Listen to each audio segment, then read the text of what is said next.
आपण যেতବେଳେ ওড়িশা আসলে as an director full phase film কোটা কলে जोटा माने बॉम्बे सिनेमा मोर है बाजी काम बाजी बाजी मीर भाई जीवन रे बाजी परठारु बाजी रो रोल टाको कन्विंस करिया पे मते 7-8 दिन लागतिला था ମୁଁ ମନୋଜ ମିଶ୍ର ଗୋଟେ କ୍ୱେଶ୍ଚନ ପଚାରିଥିଲି ମୁଁ କହିଲି ଓଡ଼ିଶାରେ ଏମିତି କୌଣସି ଡାଇରେକ୍ଟର ଅଛନ୍ତି ଯାଙ୍କ ସହିତ ଆପଣ କାମ କରିବା ପାଇଁ ଇଣ୍ଟରେଷ୍ଟେଡ କହିଲେ କେହି ବି ନା ओडिसा रे किछि नाही जानछो ना किछि शिखाइ न तो पिला गद्ध होई जिवे अनु अर्चिता एलिना आपनकर फेवरेट किए मते लागे एलिना सुपर बसि जिवो माने केते दिन हला जो माने भी मो गेस्ट बसुचंती इवन मो भी एलिना को समस्त तारीफ करूछन केमिति तांगटर ट्रिक से किछि टिकट किनिबा मु जिबी भाई ठिया आइति सकाळ 5 टारु तापर तो 8 टा बेलको टिकट काउंटर खोलिया समय आसीबो से चिपा चिपी भिडियो जो पतला आइति मते पिचके देबे मु जाई भाई बाहर उल्टा पुलिस मते बाडी बाबूसान के सहित आपनकर केमिस्ट्री लाइक काहे की एते भलो कॉमेडीटा बाबूर भरती थाए मते लागे जे सिनेमा भितर जदि से हास्य रसटा नथिबो सिनेमाटा कोठी ना कोठी टिके रुखा हो जाए এবং বাবু সেটাকে সুন্দর ভাবে নিয়ে পাইলি বসন্ত সব দূরদর্শনে চাকরি করছে তাই দূরদর্শন গেট আগে ঠিয়া হবে কোটি কেমতি আসলে দেখা হবে সে কাই আসবে মু কাই দেখা হবি দূরদর্শন গেট ভিতর পশিବାକୁ ବି ସାହସ ନାହିଁ କିଏ କାଳେ ବାଡ଼ି କାଟିଦେବ ମହାରାଜା ହଲ୍ ରଙ୍ଗ ଦିଆ ହେଲା ବେଳକୁ ମୁଁ ଅପେକ୍ଷା କରିକି ଥାଏ କେବେ ଖୋଲିବ ଏ ହଲ୍ ସେବେଠାରୁ ମହାରାଜା ହଲ୍ ସହିତ ମୋର ସମ୍ପର୍କ ତାଙ୍କ ପରିବାର ସହିତ ସମ୍ପର୍କ ମଉସା ଏମିତି ପତ୍ର ଇଟା ବାଲି ଗୋଟୁଥିବେ ମୁଁ ଯାଇକି ଠିଆ ହେଇଥିବି ତାଙ୍କୁ ଏ ଠିଆ ହେଇକି ଦୋସ୍ତି କରିବି ଦୋସ୍ତି କଲି ମଉସା କେବେ ଖୋଲିବ ତ ଫାର୍ଷ୍ଟ ଟାଇମ୍ ମିଥୁନଙ୍କ ପାଖରେ ଯାଇକି କାମ କଲୁ ମୁଁ ଆକ୍ଟିଂ ବି କରିଛି ମିଥୁନଙ୍କ ସହିତ ସେ ସିନେମାରେ ଗୋଟେ ସିନ୍ ତର ଜଳୁଛି ଗୋଟେ ସିନ୍ ମାନେ ନିଜେ ଏମିତି କ୍ଲାପ୍ ଦେଇକି ଥୋଇ ଦେଇକି ତଳେ ସାଙ୍ଗେ ସାଙ୍ଗେ ଥୋଇ ଦେଇକି ସାଙ୍ଗେ ସାଙ୍ଗେ ଡାଇଲଗ୍ ମୁଁ କଳିଙ୍ଗ ଷ୍ଟୁଡିଓରେ ଫାର୍ଷ୍ଟ ଟାଇମ୍ ପଶିଲି ଏଡିଟିଂ କ'ଣ ଦେଖିବା ପାଇଁ ମୁଁ ଦେଖିଲି ଆଶ୍ଚର୍ଯ୍ୟ ହେଇଗଲି କ'ଣ ଏମିତି ମୋଡ଼ି ଦେଲା ବେଳକୁ ସବୁ ଚରିତ୍ର ଗୁଡ଼ା ପଛୁଆ ପଛୁଆ ପଳାଉଛନ୍ତି ପୁଣି ମୋଡ଼ି ଦେଲା ବେଳକୁ କୁରକୁରି ଆଗୁଆ ପଳେଇ ଆସୁଛନ୍ତି 50 ସପ୍ତାହ ମୋର ଚାଲିଥିଲା ମୁଁ ତତେ ଲଭ୍ କରୁଛି ମହାରାଜା ହଲ୍ରୁ ଆଚାର୍ଯ୍ୟ ବିହାର ଛକ ବର୍ଷା ହଉଥିବ ଛତା ଧରି ଲୋକ ଠିଆ ହେଇଥିବେ ଟିକେଟ କାଟିବେ ମୁଁ ତତେ ଲଭ୍ କରୁଛି କେବଳ ମହାରାଜାରୁ କେତେ ଟଙ୍କା ହେଇଥିବ କହିଲ କଲେକ୍ସନ ଲୋକ ଗଳି ପଡ଼ିବେ ଓନ୍ଲି ମହାରାଜାରୁ 15 ଟଙ୍କା ଟିକେଟରେ ମୋ ପାଖେ ଷ୍ଟେଡିକାମ୍ ନଥିଲେ ମୁଁ ହ୍ୱିଲ୍ ଚେୟାରରେ ବସିକି ସୁଟିଂ କରିଛି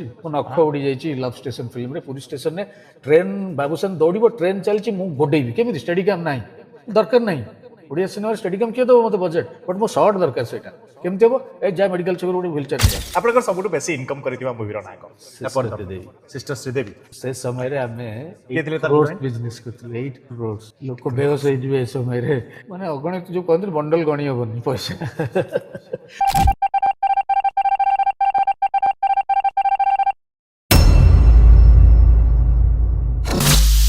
हेलो नमस्कार मु तपी मिश्र स्वागत करुच्ची आम चैनल कंचा कथार आउ एक फ्रेश एपिसोड को आज आम चैनल अतिथि अशोक पति एक्शन एक्शन अशोक पति एकाधार रे कहानी लेखक अशोक पति स्क्रीन प्ले डायरेक्टर काफी सारा हिंदी मूवीज रे से निजको एडी रूपे एवं तापरे ओडिया मूवी रे निजको एक सुनामधन्य डायरेक्टर भाबे प्रतिपादन करिसंती आरंभ करथिले पालारू आरंभ करथिले एक पान दोकानी आउ आज अशोक पति ओडिशार जने सुनामधन्य व्यक्तित्व अल्प दिन तले तांकर मूवी पावर पाई तांको राज्य चलचित्र अवार्ड मध्ये मिलिछि बहुत सारा विवाद तांकर नारे नाही अशोक पति को जो शीर्षक मु आज मो वीडियो रे देछि ता ना होछि सिनेमार सेनापति एथि पई बिकॉज जतेबेले ओडिया मूवी इंडस्ट्री तार बहुत पीक रे थिला सेतेबेले भी अशोक पति थिले जतेबेले टिके डाउन हला सेतेबेले अशोक पति थिले जतेबेले ओडिया इंडस्ट्री जुझुतुला केतेबेले बुडी जीव केतेबेले उठुतुला सेतेबेले भी अशोक पति थिले आ आज जतेबेले ओडिया फिल्म इंडस्ट्री तार कंप्लीट ऐतिह्य को पुणी धीरे धीरे फेरी पाउछि सेतेबेले भी अशोक पति अछंती आ एबे पाइछंती आवा सो आज आम चैनल कंचा कथार अतिथि अशोक पति दर्शक मानक गोटे कथा कहि रखिबी जो व्यक्तित्व माने ए वीडियो तले किछि सृजनशील कमेंट देबे सृजनशील कमेंट मींस क्रिएटिव कमेंट जहार भी वीडियो तले क्रिएटिव कमेंट आसीबो तांकू हमें तांका नामर घोषणा सह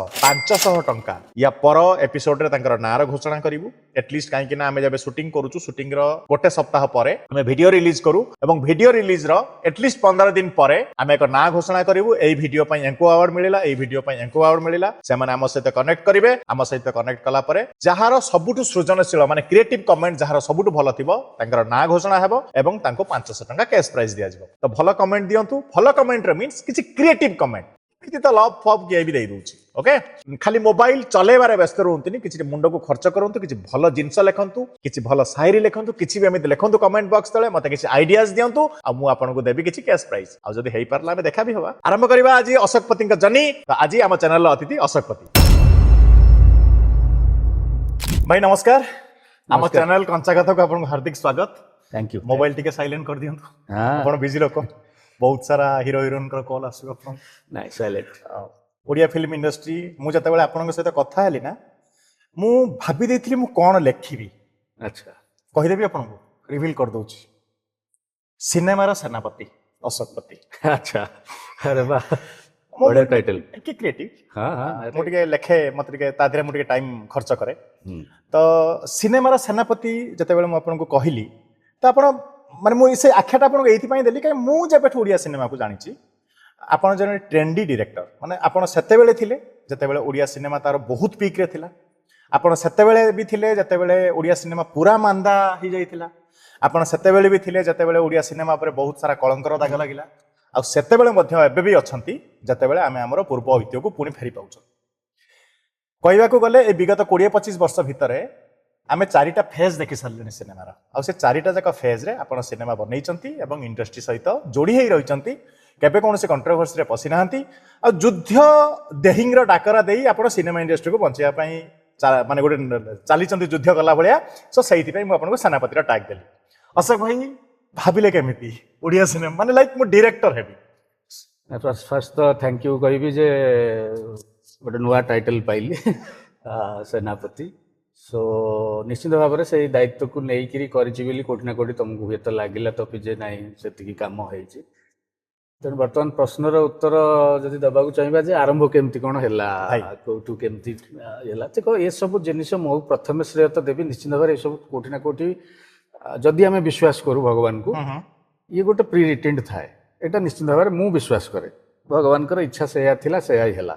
କିନ୍ତୁ ମଣିଷ ହିସାବରେ ଯେତେବେଳେ ଆମେ ଲଢ଼ୁ ନିଜ ଯେ ଆମେ ମଣିଷ, ଆମେ ବହୁତ ପାୱାରଫୁଲ, କି ଆମେ ଯାହା କରୁଛୁ ସେଇଟା ହେଉଛି, ସେଇ ହିସାବକୁ ଯଦି ନେଇକି ଯିବା ତାହେଲେ କୋଉଠି ନା କୋଉଠି ଗୋଟେ ଏଇ ଯୋଉ କଳାଟା ଆକୁ ଯୋଉ ଆମେ ଯୋଉ କହୁ ଗାନ୍ଧର୍ବ କଳା କହୁ, କିମ୍ବା ଏଇ ଅଭିନୟର ନିଶା କହୁ, କିମ୍ବା ଏଇ ଯୋଉ କଳାଟି ଦେହ ଭିତରେ ମଣିଷର ଭିତରେ ଆସିଥାଏ, ସେଇଟା କୋଉଠି ନା କୋଉଠି ଜନ୍ମଗତ ଥାଏ। ଏବଂ ସେଇ ଜନ୍ମଗତ କଳା ଯେତେବେଳେ ବଡ଼ ହେଲୁ ଆମେ, ଧୀରେ ଧୀରେ ସେଇଟା ଦିଶେ। କେମିତି ନା, ଯେତେବେଳେ ରେଡ଼ିଓରେ ଗୀତଟା ବାଜିଲା ସେତେବେଳେ ଆମର ସେଇ ଯୋଉ କୋଉଠି ପାଦ ହଲିବା ହଉ କିମ୍ବା ହାତ ବାଜିବା ହଉ ତାଳ ସହିତ, ଏବଂ ତା ସହିତ ନିଜର ଆଟ୍ରାକ୍ସନ୍ ବଢ଼ିବା ଗୀତ ପ୍ରତି, ସିନେମା ପ୍ରତି, ନାଟକ ପ୍ରତି। କୋଉଠି ଯଦି ରିହର୍ସାଲ ହେଉଛି ତାହେଲେ ଯାଇକି ସେଠି ଠିଆ ହେଇକି ଦେଖିବା ହଉ, କିମ୍ବା ଫର ଏକ୍ଜାମ୍ପଲ ମୁଁ କହିବି ବାଣୀବିହାରରେ ଆମେ ରହୁଥିଲୁ। ମୁଁ ଜନ୍ମ ଭୁବନେଶ୍ୱରରେ, ବାପା ବାଣୀବିହାରରେ ଯେହେତୁ ଚାକିରି କରୁଥିଲେ, ଆମେ ବାଣୀବିହାରରେ ତା ପୂର୍ବରୁ ରହୁଥିଲୁ ବିଭିନ୍ନ ଜାଗାରେ ଭଡ଼ାରେ ରହୁଥିଲୁ, ବଟ୍ ବାଣୀବିହାରରେ କ୍ୱାର୍ଟର ପାଇଲୁ, ସେଠିକି ରହିଲୁ। ସୋ ମୁଁ ଦେଖିଛି ଯେତେବେଳେ ରେଡ଼ିଓ ଗୋଟେ ସାଧନ ଥିଲା, ସେ ସମୟରେ ଶିବାକା ଗୀତମାଲା ଦଉଥିଲା, ଆମର ବିନାକା ଗୀତମାଲା ଦଉଥିଲା। ତ ଆମକୁ କୁହାଯାଏ କ'ଣ, ସକାଳେ ଉଠି ପାଠ ପଢ଼ିବ। ବଟ୍ ମୁଁ ପାଠ ପଢ଼ିବା ସହିତ ସକାଳର 8ଟା ବେଳଟାକୁ ଅପେକ୍ଷା କରିଥାଏ ଯେତେବେଳେ ଦବ ଶିବାକା ଗୀତମାଲା। ଅମିନ ସାହାନୀ ସେତେବେଳେ କହୁଥିଲେ। ଏବଂ ସେତେବେଳେ କ'ଣ ମୋତେ ଆଟ୍ରାକ୍ଟ କରୁଥିଲା ଯେ ଅମିନ ସାହାନୀଙ୍କର ସେଇ ଗୀତମାଲାରେ ନୂଆ ସିନେମା ଯୋଉଗୁଡ଼ା ଆସୁଛି, ରିଲିଜ ହବ, ତାର ଗୀତ ସବୁ ବାଜେ। ଅମିନ ସାହାନୀ କହିବି ଅଭି ଆ ରहा है गाना, ये आ रहा है, इसका नदीम श्रवण म्यूजिक डायरेक्टर है, ब्ला ब्ला। ତ ସିଏ ମୋତେ ଆଟ୍ରାକ୍ଟ କରୁଥିଲା ଏବଂ ମୁଁ ତାକୁ ଲେଖିବା ଆରମ୍ଭ କରୁଥିଲି ଡାଏରୀରେ, ଯେ ଏ ସିନେମାଟା କେବେ ଆସିଲେ ମୁଁ ପୁଣି ଦେଖିବି ତାକୁ। ଏବଂ ଡାଏରୀଟେ କିଣିବା ପାଇଁ ସେ ଯୋଉ ସୌଭାଗ୍ୟ କିମ୍ବା ସୁବିଧା ଆମର ସବୁ ନଥିଲା, କି କୋଉଠି ଗୋଟେ ଗିଫ୍ଟରେ ଦେଇଥିବ ବୋଲି ଦେଇଥିବ ବାପାଙ୍କୁ ସେତେବେଳେ, ବଟ୍ ଆମ ପାଖକୁ ନଥିଲା। ତେଣୁ ମୁଁ ଗୋଟେ ବାଇଡିଂ ଖାତା ମୋଟା ଆଣିକି ତାକୁ ମୋଟାଟା କାଟିବି କେମିତି, ତାକୁ ବିଭିନ୍ନ ପ୍ରକାର ଚେଷ୍ଟା କରି ବଙ୍କା ଟଙ୍କା କାଟିକି ଡାଏରୀ ତିଆରି କରିଥିଲି। କରିକି ସେଥିରେ ମୁଁ ଲେଖାଉଥିଲା, ଯୋଉଟା ଏବେ ବି ଅଛି ମୋ ପାଖରେ, ଯେ ଏଇ ତାରିଖରେ ଜ୍ୟାକି ଶ୍ରଫଙ୍କର ଏଇ ସିନେମା ଆସୁଛି, ତାର ଆର୍ଟିଷ୍ଟ ଏଇ ମାନେ ରିଲିଜ ହବ ଏବେ ଅମିନ ସାହାନୀ କହୁଛନ୍ତି, ତାର ଗୀତ ଇଏ, ମ୍ୟୁଜିକ ଡାଇରେକ୍ଟର ଇଏ। ସେଇ ଯୋଉ ନିଶା ଦେଖ ଧୀରେ ଧୀରେ ମୁଁ ଜାଣିନି ଅଜାଣତରେ ପଶି ପଶି ଯାଉଛି। ଏବଂ ତା ପୂର୍ବରୁ ଯଦି କୁହାଯିବ, ବାପା କୋଉଠି ନା କୋଉଠି ଟିକେ ବାଣୀବିହାରରେ ଅଭିନୟ କରୁଥିଲେ। 1900 ଏଇ ଯୋଉ ଆମର ନଭେମ୍ବର 26-27 ହୁଏ ୟୁନିଭର୍ସିଟି ଫାଉଣ୍ଡେସନ ଡେ, ସେଠି ଡ୍ରାମା ହୁଏ। ବିଜୟ ପଟ୍ଟନାୟକ ଆର୍ଟିଷ୍ଟ ଯଦି ଜାଣିଥିବ, ଦେହାନ୍ତ ହେଇଗଲା ଏବେ, ଟିଭିରେ କରିଛନ୍ତି। ସିଏ ବାଣୀବିହାରର ଏମ୍ପ୍ଲୟି, ସିଏ ଡାଇରେକ୍ସନ ଦିଅନ୍ତି। ଏବଂ କହିବାକୁ ଗଲେ ପ୍ରଥମ ଗୁରୁ ପରୀକ୍ଷା ସିଏ ଆମର ସବୁ ଆମକୁ ଷ୍ଟେଜରେ ଇଏ କରିଛନ୍ତି। ଏବଂ ଯେତେବେଳେ ରିହର୍ସାଲ ହୁଏ, ମୁଁ ଯାଇକି ଝରକା ପାଖରେ ଠିଆ ହୁଏ। ଏବଂ ସେଇ ଯୋଉ ଝରକା ପାଖରେ ଠିଆ ହେବାଟା ଧୀରେ ଧୀରେ କୋଉଠି ଯାଇକିରି ଯୋଉ ଖଣ୍ଡା ଗୋଠେଇବାର ସେ ଯୋଉ ପ୍ରକ୍ରିୟା ମଧ୍ୟ ଆରମ୍ଭ ହୁଏ। କିମ୍ବା ସେ ତାକୁ ଟିକେ ପାଣି ଦେଇଦିଅ, ତାକୁ ଟିକେ ଡାକିଦିଅ, କିମ୍ବା ଧୀରେ ଧୀରେ ପ୍ରମ୍ପଟିଂର ବହିଟାକୁ ପାଖକୁ ଆଣିବା ଏବଂ ତାକୁ ନେଇକିରି ସେ ଯୋଉ ଖୁସି ପାଇବା, ଇଏ ସବୁ ତମ ଭିତରେ ଆରମ୍ଭ ହୁଏ। କାହିଁକିନା ସେଇ କଳାଟା କୋଉଠି ନା କୋଉଠି ଭିତରେ ଥାଏ। ଏବଂ ଏଇ ପ୍ରକ୍ରିୟାରେ ଯେତେବେଳେ ମୁଁ କହିଲି ଯେ ଗୀତ ବାଜିଲେ ହାତଟା ଚାଲେ, ଟେବୁଲରେ ତବଲା ବଜେଇବାର ଅଭ୍ୟାସ ହୁଏ, ଏ ପ୍ରକ୍ରିୟା ମୋତେ ନେଇ କୋଉଠି ବାପା ସଙ୍ଗୀତ ନିକେତନ ବୋଲି ଗୋଟେ ସଂସ୍ଥା ଥିଲା ବାଣୀବିହାରରେ, ସେଠି ତବଲା ଶିଖିବା ପାଇଁ ଆଡମିସନ କରେଇଥିଲେ। ଏବଂ ଗୁରୁ ସଚ୍ଚିଦାନନ୍ଦ କାନୁନଗୋ, ତାଙ୍କ ପାଖରେ ମୁଁ ତବଲା ଶିଖୁଥିଲି। ଏବଂ ମୁଁ ଗାନ୍ଧର୍ବ ମହାବିଦ୍ୟାଳୟ ବମ୍ବେରୁ ତବଲାରେ ଗ୍ରାଜୁଏସନ ପାସ୍ କରିଛି। ଏବଂ ସେଇ ଇଏରେ ପ୍ରଥମେ ବାଣୀବିହାର ସ୍କୁଲର ୟୁନିଭର୍ସିଟି ଫାଉଣ୍ଡେସନ ଡେ ଯୋଉ ହୁଏ ଏବଂ ସ୍କୁଲର ଥିଲା ସେଇଟା ସିଲଭର ଜୁବଲି। ଓକେ। ତ ଆମ ସ୍କୁଲର ପରମ୍ପରା ଥିଲା, ଚକ୍ରଧର ସାର୍ ବୋଲି ଜଣେ ଥିଲେ, ସିଏ ବି ଅଭିନୟ ବେଳେ ବେଳେ କରିଛନ୍ତି। ଚକ୍ରଧର ସାର୍ କ'ଣ କରନ୍ତି ନା, ଯୋଉ ପ୍ରହରାଜ ଦିଦି ଅଛନ୍ତି ଜଣେ ସ୍ତ୍ରୀ ଲୋକ ବୁଢ଼ୀ ରୋଲ୍ କରୁଛନ୍ତି, ସେ ସବୁ ଆମ ସ୍କୁଲର ଟିଚର। ତ ପାଲା ଗୋଟେ ହୁଏ ଆମ ସ୍କୁଲରେ। ପାଲା ଏଟା ଗୋଟେ ପରମ୍ପରା ଥିଲା। ସ୍କୁଲରେ ପାଲା ହୁଏ? ପାଲା ପିଲାମାନେ କରନ୍ତି ଓ ସେ ସମୟରେ। ତ ଚକ୍ରଧର ସାର୍ ଆର ମଙ୍ଗ ଧରନ୍ତି, କାରଣ ତାଙ୍କ ବାପା ଥିଲେ ବଡ଼ ଗାୟକ। ତ ସେଇ ଯୋଉ ପାଲା ଆମ ସ୍କୁଲର ସିଲଭର ଜୁବଲି ବର୍ଷରେ ହବ, ମୁଁ ସେ ଭିତରେ ଭାରି ଗର୍ବିତ ଥିଲି ଯେ ମୁଁ ତ ତବଲା ଶିଖିଛି, ତେଣୁ ମତେ ମୃଦଙ୍ଗ ଯୋଉ କ୍ୟାରେକ୍ଟରଟି ଯିଏ ବଜାନ୍ତି ସେଇଟା ମିଳିଯିବ ଆଉ। ଏବଂ ସତକୁ ସତ ସେଇଟା ଡିଷ୍ଟ୍ରିବ୍ୟୁଟ କରାଗଲା, ତୁ ତ ଶିଖିଛୁ ବଜା। କିନ୍ତୁ ଭାଇ ପ୍ରକୃତରେ ମୃଦଙ୍ଗ ବଜେଇବା ତବଲା ବଜେଇବା ଦିଟା ଭିନ୍ନ, ମୋ ହାତରେ କିଛି ବାଜିଲାନି। ତେଣୁ ମୁଁ ରିଜେକ୍ଟ ହେଇଗଲି। ସେ ରିଜେକ୍ଟ ହବା ଏବଂ ମୋ ମନ ଭିତର ଯୋଉ ଇଏ ଯେ ମତେ କଟି ଦିଆଗଲା କ'ଣ କରିବି, କିନ୍ତୁ ନେକ୍ସଟ ଡେ ଯାହା ହଉ କୌଣସି ବଶତ ମତେ ଗୋଟେ ପାଳିଆ ରୋଲ୍ ମିଳିଗଲା। ଆଚ୍ଛା। ଯୋଉ ଝାଞ୍ଜ ଧରିକିରି ଯୋଉ ପାଳିଆ, ସେଟା that is my first stage show. Palia roll. ଏବଂ ଷ୍ଟେଜ ରିହର୍ସାଲ ଦିନ ଝାଞ୍ଜଟା ଅଟୋମେଟିକ ବାଜିଥିଲା, ମୁଁ ବଜେଇନି ଏତେ ଥରିକା ଗୋଡ଼ ହାତ ସାର୍ ବସିଛନ୍ତି, ସେ ହେଡ୍ ସାର୍ ଇଏ ପିଲା ଇଏ। ବଟ୍ ଫାଇନାଲ ଷ୍ଟେଜ ଦିନ ମୋର ଆଉ କିଛି ଡର ନଥିଲା। ସେଇଦିନ ମୁଁ ରିଏଲାଇଜ କଲି, ଆରେ ମୁଁ ତ କରିପାରୁଛି, ମୋର ଯୋଉ ଇଚ୍ଛାଟା ଅଛି, ମୁଁ ତ ନାଟକ କରିପାରୁଛି, ଡ୍ରାମା କରିପାରୁଛି, କରିବି ତାହେଲେ ଆଗକୁ। ଏବଂ ଧୀରେ ଧୀରେ ପ୍ରତିବର୍ଷ ସ୍କୁଲରେ କରିବା, ଯେମିତି କହିଲି ବାଣୀବିହାର ରିହର୍ସାଲରେ ସେ ଖଣ୍ଡା ଗୋଟେଇବା ଜାଗାରୁ ଯାଇକିରି ପ୍ରମ୍ପଟର ହବା, ଧୀରେ ଧୀରେ ବିଜୟ ପଟ୍ଟନାୟକ ମତେ ଚାନ୍ସ ଦେବା, କୋଉଠି ଗୋଟେ ଛୋଟ ରୋଲଟେ ବାହାରି ଯା ପାସିଂ ପରିକା, ଇଏ ମୋ ଭିତରେ କନଫିଡେନ୍ସ ଆଣିଥିଲା। ଏବଂ ତା ସହିତ ମୁଁ କଲେଜରେ ଯାଇକିରି ପହଞ୍ଚିବା। ଏବଂ ଆଉ ଗୋଟେ ଟ୍ରାକରେ ଚାଲିଛି ମୋ ଜୀବନରେ କ'ଣ ନା, ଗୁଡ଼ିଆ ମହାପାତ୍ର, ଏ ନାଁଟା ଯଦି ଶୁଣିଥିବ, ଓଡ଼ିଆରେ ପ୍ରିୟା ମୋ ପ୍ରିୟା ଫିଲ୍ମ କରିଥିଲେ ଅନୁଭବ ଆଉ ନମ୍ରତାଙ୍କୁ ନେଇକିରି 2004 ମସିହାରେ ରିଲିଜ ହେଇଥିଲା। ମୋର ପ୍ରଥମ ସିନେମା ସାମ୍ନାରେ ରିଲିଜ ହେଇଥିଲା, 5 ମସିହାରେ। ସିଏ ମୋର ମାମୁଙ୍କର ପୁଅ। ଆଚ୍ଛା। ନିଜ ମାମୁଙ୍କ ଗୁଡ଼ିଆ ମହାପାତ୍ର। ଏବଂ ମୋର ଏଇ ସମୟର ଇଚ୍ଛା ଶକ୍ତି ମୋ ଭିତରେ ଆସିବା, କରିପାରୁଥିବା ଏଇସବୁ ଯୋଉ ମତେ ଆସିଲା ବେଳକୁ, ଗୁଡ଼ିଆ ମହାପାତ୍ର ସେତେବେଳକୁ ପ୍ରଶାନ୍ତ ନନ୍ଦଙ୍କର ଚିଫ୍ ଆସିଷ୍ଟାଣ୍ଟ। ବୁଟୁ ଭାଇଙ୍କ ନାଁ ଶୁଣିଥିବ, ବୁଟୁ ଭାଇ ହଉ, ଅଜୟ ରାଉତରାୟ ହଉ, ଗୁଡ଼ିଆ ମହାପାତ୍ର, ଏମାନେ ସବୁ ପ୍ରଶାନ୍ତ ନନ୍ଦଙ୍କ ପାଖରେ କାମ କରୁଥିଲେ। ଆମର ଆଚାର୍ଯ୍ୟ ବିହାରରେ ଆମେ ଯେତେବେଳେ ଭଡ଼ା ରହୁଥିଲୁ, ସେଇ ସମୟରେ ଆଚାର୍ଯ୍ୟ ବିହାରଟା ଥିଲା ଗୋଟେ ଲୋନଲି ଏରିଆ, ନୂଆ କଲୋନୀ, ଯେମିତି କଳିଙ୍ଗନଗର କି ଇଏ ଦୂର ଜାଗା ସେମିତି ଥିଲା। ତ ସେଇଠି ପ୍ରାୟ ସୁଟିଂ ହଉଥିଲା ସବୁ। ମୁଁ ଦେଖିବାରେ ଛୁଆବେଳେ ଯାହା ଦେବି ସର୍ବଭୂତି ସୁଟିଂ ମୁଁ ଦେଖିଛି। କିଏ ହବ ଶୁଆ ପୋଷିଲେ ସୁଟିଂରେ ଆମେ ଲୋକମାନେ ଯେମିତି ଘେରିଗଲେ ଆମେ ଡାକୁଛୁ, ଭାଇ ମାଉସୀ ଟିକେ ପଇସା ଦେଇଦେବ, ଇଏ ଦେଇଦେବ। ମୁଁ ମୋ ବୋଉ ଆମେ ଏମିତି ସେ ଯୋଉ ବ୍ୟୋମକେଶ ବାବୁଙ୍କର କିଏ ହବ ଶୁଆ ପୋଷିଲେ ଗୀତରେ ପଇସା ଦେଇଛୁ। ଆଚ୍ଛା। ଆଜି ବି ଖୋଜୁ ଆମେ କୋଉଠି ଠିଆ ହେଇଛୁ। ତ ସେଇ ଯୋଉ ଏଗୁଡା ଥିଲା। ଏବଂ ଗୁଡ଼ିଆ ମହାପାତ୍ର ଯୋଉ ଆଗରେ ଯିବା, ପ୍ରଶାନ୍ତ ନନ୍ଦଙ୍କର ଆସିଷ୍ଟାଣ୍ଟ ହବା, ଏସବୁ କୋଉଠି ନା କୋଉଠି ଆମକୁ ଲାଗୁଥିଲା ଯେ ଗୋଟେ ଭାଇ ତ ଗଲାଣି, ଆମକୁ କୋଉଠି ଗୋଟେ ରୋଲ ଦେଇଦବ ବୋଧେ, ଗୋଟେ ସେଇ ଯୋଉ ହେଇଯିବ, କ'ଣ ଗୋଟେ ଅଛି, କିଏ ଜଣେ ଆଗରେ ଅଛି। ତା ସହିତ କଲେଜରେ ଏପଟେ ପଢିବା ସହିତ ଡ୍ରାମାଟିକ ସେକ୍ରେଟାରୀ ଠିଆ ହେବା, ଜିତିବା। ବାଣୀବିହାରରେ ନା, କଲେଜରେ, ରାଜଧାନୀ କଲେଜ। ଆପଣ ଡ୍ରାମାଟିକ ସେକ୍ରେଟାରୀ ହେଲେ। ତା ଭିତରେ ଯେତେବେଳେ ଗେଷ୍ଟ ହେଇକିରି ଲୋକଙ୍କୁ ଡାକିବା, ସେ ଭିତରେ ମୁଁ ଏପଟେ ଦେବୁ ବ୍ରହ୍ମାଙ୍କୁ ଥରେ ଡାକିଥିଲି ଏବଂ ପ୍ରଫୁଲ୍ଲ କରଙ୍କୁ ଡାକିଥିଲି। ଏବଂ ତାଙ୍କ ସହିତ ଶଙ୍କର ବସୁ ମଲ୍ଲିକ, ସେ ଜଣେ ବହୁତ ପୁରୁଣା ଆକ୍ଟର, ବହୁତ ବଡ଼ ଭିଲିଆନ ରୋଲ ପ୍ରଶାନ୍ତ ନନ୍ଦଙ୍କ ଟିମର ଥିଲେ, ଏବେ ବହୁତ କମ୍ ରୋଲ କରୁଛନ୍ତି। ଲାଷ୍ଟ ସିନେମା ବୋଧେ ଆଡି ଉଗଦାର ତାଙ୍କର ମୁଁ ଦେଖିଥିଲି। ଶଙ୍କର ବସୁ ମଲ୍ଲିକ ବଡ଼ ଭିଲିଆନ ନାଁ ବାଲା ସେତେବେଳେର। ସୋ ଏ ମୁଁ ପାରାଲାଲି କହୁଛି, ଇଣ୍ଟରକଟ୍ ପରିକା ଯେମିତି ସିନେମାରେ ହୁଏ। ଇଣ୍ଟରେଷ୍ଟିଂ କ'ଣ ହେଲା ନା, ପ୍ରଶାନ୍ତ ନନ୍ଦଙ୍କ ପାଖରୁ ଭାଇ ଛାଡ଼ିକିରି ପଳେଇବା ବମ୍ବେ ଏବଂ ମହେଶ ଭଟ୍ଟଙ୍କ ପାଖରେ ଆସୋସିଏଟ୍ ଡାଇରେକ୍ଟର ଜଏନ୍ କରିକିରି କାମ କରିବା। ଯୋଉକି ମିଲନ ହଉ, ଚାହାତ ହଉ, ନାଜାୟଜ ହଉ, ନାରାଜ ହଉ, ଡୁପ୍ଲିକେଟ ହଉ, ଏ ସବୁ ସିନେମାର ମୋ ଗୁଡ଼ିଆ ମହାପାତ୍ର ହେଲେ ଚିଫ୍ ଆସିଷ୍ଟାଣ୍ଟ ଡାଇରେକ୍ଟର। ତ ତା ଭିତରେ ଆମ ଭିତରେ ବି ଥାଏ, ଆମ ଭାଇ ବର୍ତ୍ତମାନ ମହେଶ ଭଟ୍ଟଙ୍କ ପାଖରେ, ତେଣୁ ଆମର ଆହୁରି ଇଚ୍ଛା ଶକ୍ତି ବଢ଼ିଲାଣି, ଆମେ କେମିତି ଓଡ଼ିଶାରେ ଗୋଟେ କ'ଣ କରିବୁ। ସେଇ ସମୟରେ ମୋର ଆଉ ଗୋଟେ ଭାଇ, ଯିଏ ମୋ ପ୍ରାୟ ସିନେମାରେ କ୍ୟାମେରାମ୍ୟାନ୍, କୁନି ଭାଇ ବୋଲି ସୁତାଂଶୁ ମହାପାତ୍ର, ସିଏ ମଧ୍ୟ ଯାଇକିରି ସେଠି କୋଇଲା ସିନେମା, ଏସବୁ ସିନେମାରେ ଆସିଷ୍ଟାଣ୍ଟ କାମ କଲାଣି ଆଜ ଏ କ୍ୟାମେରା ଇଏରେ। ତ ଏସବୁ ଘଟଣା ଏବଂ ମୋ ଭିତରର ଯୋଉ ଆର୍ଟ ଆଉ କଳା, ଇଏ କୋଉଠି ନା କୋଉଠି ମତେ ଇଏ କଲାଣି। ବର୍ତ୍ତମାନ ମୋ ପାଖରେ ଗୋଟେ ଆଡ୍ରେସ ରହିଗଲାଣି, ଗୁଡ଼ିଆ ମହାପାତ୍ରର ଭାଇ ହିସାବରେ କହିକିରି କୋଉଠି କ'ଣ ଦେଖେଇବା, ଏଣ୍ଟ୍ରି କରିବାର। ତ ସେଇ ସମୟରେ ପ୍ରତିଭା ସାହୁ, ଆମ ସ୍କୁଲ ଷ୍ଟୁଡେଣ୍ଟ, ସିଏ ପ୍ରତିଭା ପଣ୍ଡା ଯୋଉ, ତାକୁ ମୋରି ଗୁଡିଆ ଭାଇ ନେଇକିରି ପଞ୍ଚୁ ପାଣ୍ଡବ ସିନେମାରେ ହିରୋଇନ କରିଥିଲେ। ଆଚ୍ଛା ସିଏ ଆଉ ଆମ ବାପା ରିଜନାଲ ରିସର୍ଚ୍ଚ ଲାବୋରେଟୋରୀରେ ଏକାଠି ରହୁଥିଲେ ଭଡାରେ। তোর ବାପା କହନ୍ତି ଏ ରୁନି ତ ଆମର ଏଡିଟି ହେଇଥିଲା, ଆମ ଘରେ ଆଣ୍ଠଉଥିଲା ଚାଲୁଥିଲା ହେଇଥିଲା। ଶୁଣ ମୁଁ ସବୁ ବୁଦ୍ଧି ବାଟ କଲି, କହିଲେ ଆରେ ହେ ରୁନି ନାନୀକି ଯାଇକି ତାହେଲେ କହିବି, ଆଉ ନାନୀ ମତେ ଟିକେ କୋଉଠି ପୁରେଇ ଦେ, ଆଉ ଗୁଡିଆ ନାଁଟା କହିବି, ଗୁଡିଆ ନାଁଟା ଥିଲେ ଭଲ ହେଇଥାନ୍ତା, ସେ ତ ପଳେଇଲାଣି ବମ୍ବେ। ଏଇ କରିକିରି ଆଡ୍ରେସ ଧରିକିରି ମୁଁ ବୁଲୁଥାଏ ଯେ କେମିତି କଣ ସିନେମା ଟିକେ ରୋଲ ପାଇବି। ତ ସେଇ ଭିତରେ ନାଟକ ଫାଟକ ଯାତ୍ରାର ସେ ପାସ୍ କରିଗଲି। ମୁଁ ଯାଇକିରି ବର୍ତ୍ତମାନ ସିନେମାରେ କେମିତି ଟିକେ ରୋଲ ପାଇବି, ସେଇ ରୋଲ ପାଇବା ଚକ୍କରରେ ଏମିତି ବୁଲୁ ବୁଲୁ ବିଭିନ୍ନ ମ୍ୟାଗାଜିନ୍ରୁ ବସନ୍ତ ସାହୁଙ୍କର ଆଡ୍ରେସ କୋଉଠି, ଆଡ୍ରେସ କୋଉଠି ଖୋଜିବା ଏଇ କରିବା ସେଠୁ ପାଇଲି। ବସନ୍ତ ସାହୁ ଦୂରଦର୍ଶନରେ ଚାକିରି କରନ୍ତି, ଆଜ୍ଞା ଯାଇ ଦୂରଦର୍ଶନ ଗେଟ୍ ଆଗରେ ଠିଆ ହେବି, କୋଉଠି କେମିତି ଆସିଲେ ଦେଖାହେବ କି? ସିଏ କାହିଁ ଆସିବେ, ମୁଁ କାହିଁ ଦେଖାହେବି, ଦୂରଦର୍ଶନ ଗେଟ୍ ଭିତରେ ପଶିବାକୁ ବି ସାହସ ନାହିଁ, କିଏ କାଳେ ବାଡେଇ କାଢିଦବ। ଏ ଘର ଭିତରେ କିଛି କୋଉଠି କୋଉଠି ହଉନଥିଲା କିଛି। ଯୋଉଠି ଗଲେ ଭାଇ ମୁଁ ଗୁଡିଆ ମହାପାତ୍ର, ସେ ଯୋଉ ଆଙ୍କ ଇଏ ତାଙ୍କ ଭାଇ ବି, ଆଉ ସେ ପ୍ରତିଭା ସାହୁଙ୍କୁ ପଚାରିଲେ ନୁନି ନାନୀ ମତେ ଟିକେ କୋଉଠି ଭର୍ତ୍ତି କରିଦଉନୁ, କଣ ଟିକେ ଇଏ କରିଦଉନୁ। ଆମେ ଯେମିତି ଆଜିକାଲି କହୁଛେ ସ୍ୱାଭାବିକ କଥା, ସେଟା କଣ ସହଜ କଥା। ନୁନି ନାନୀ କହିବ ହଉ ଟିକେ ବଡ ହ, ଟିକେ ଦେଖିବା ହବ କରିବା। ମନେ ମନେ ରାଗ ବି ଆସେ, ତୁ ଗୋଟେ ଥାଇକିରି କିଛି କରିପାରୁନି, ଏ ଲୋକ ରହିଥା।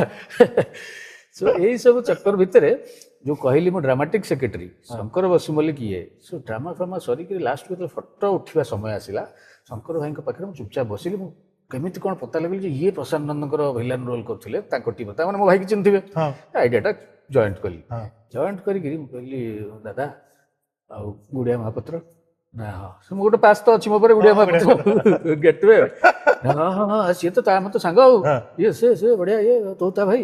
କହିଲେ ଦାଦା ମୁଁ ଟିକେ ଫିଲ୍ମରେ କେମିତି କଣ କରନ୍ତି, ଇଏ କରନ୍ତି ନା, ହଉ ଦେଖିଆ କରିବା, ଏମିତି କହିକି ଦେଖିଆ କହିବା ସରିଗଲା। କିଛି ହେଲାନି, କଣ କରିବି। ତାପରେ ପୁଣି ଚାଲିଲି, ଯାଇକିରି ଦିନେ ଶିକୁନି ଭାଇଙ୍କ ପାଖରେ ପହଞ୍ଚିଲି।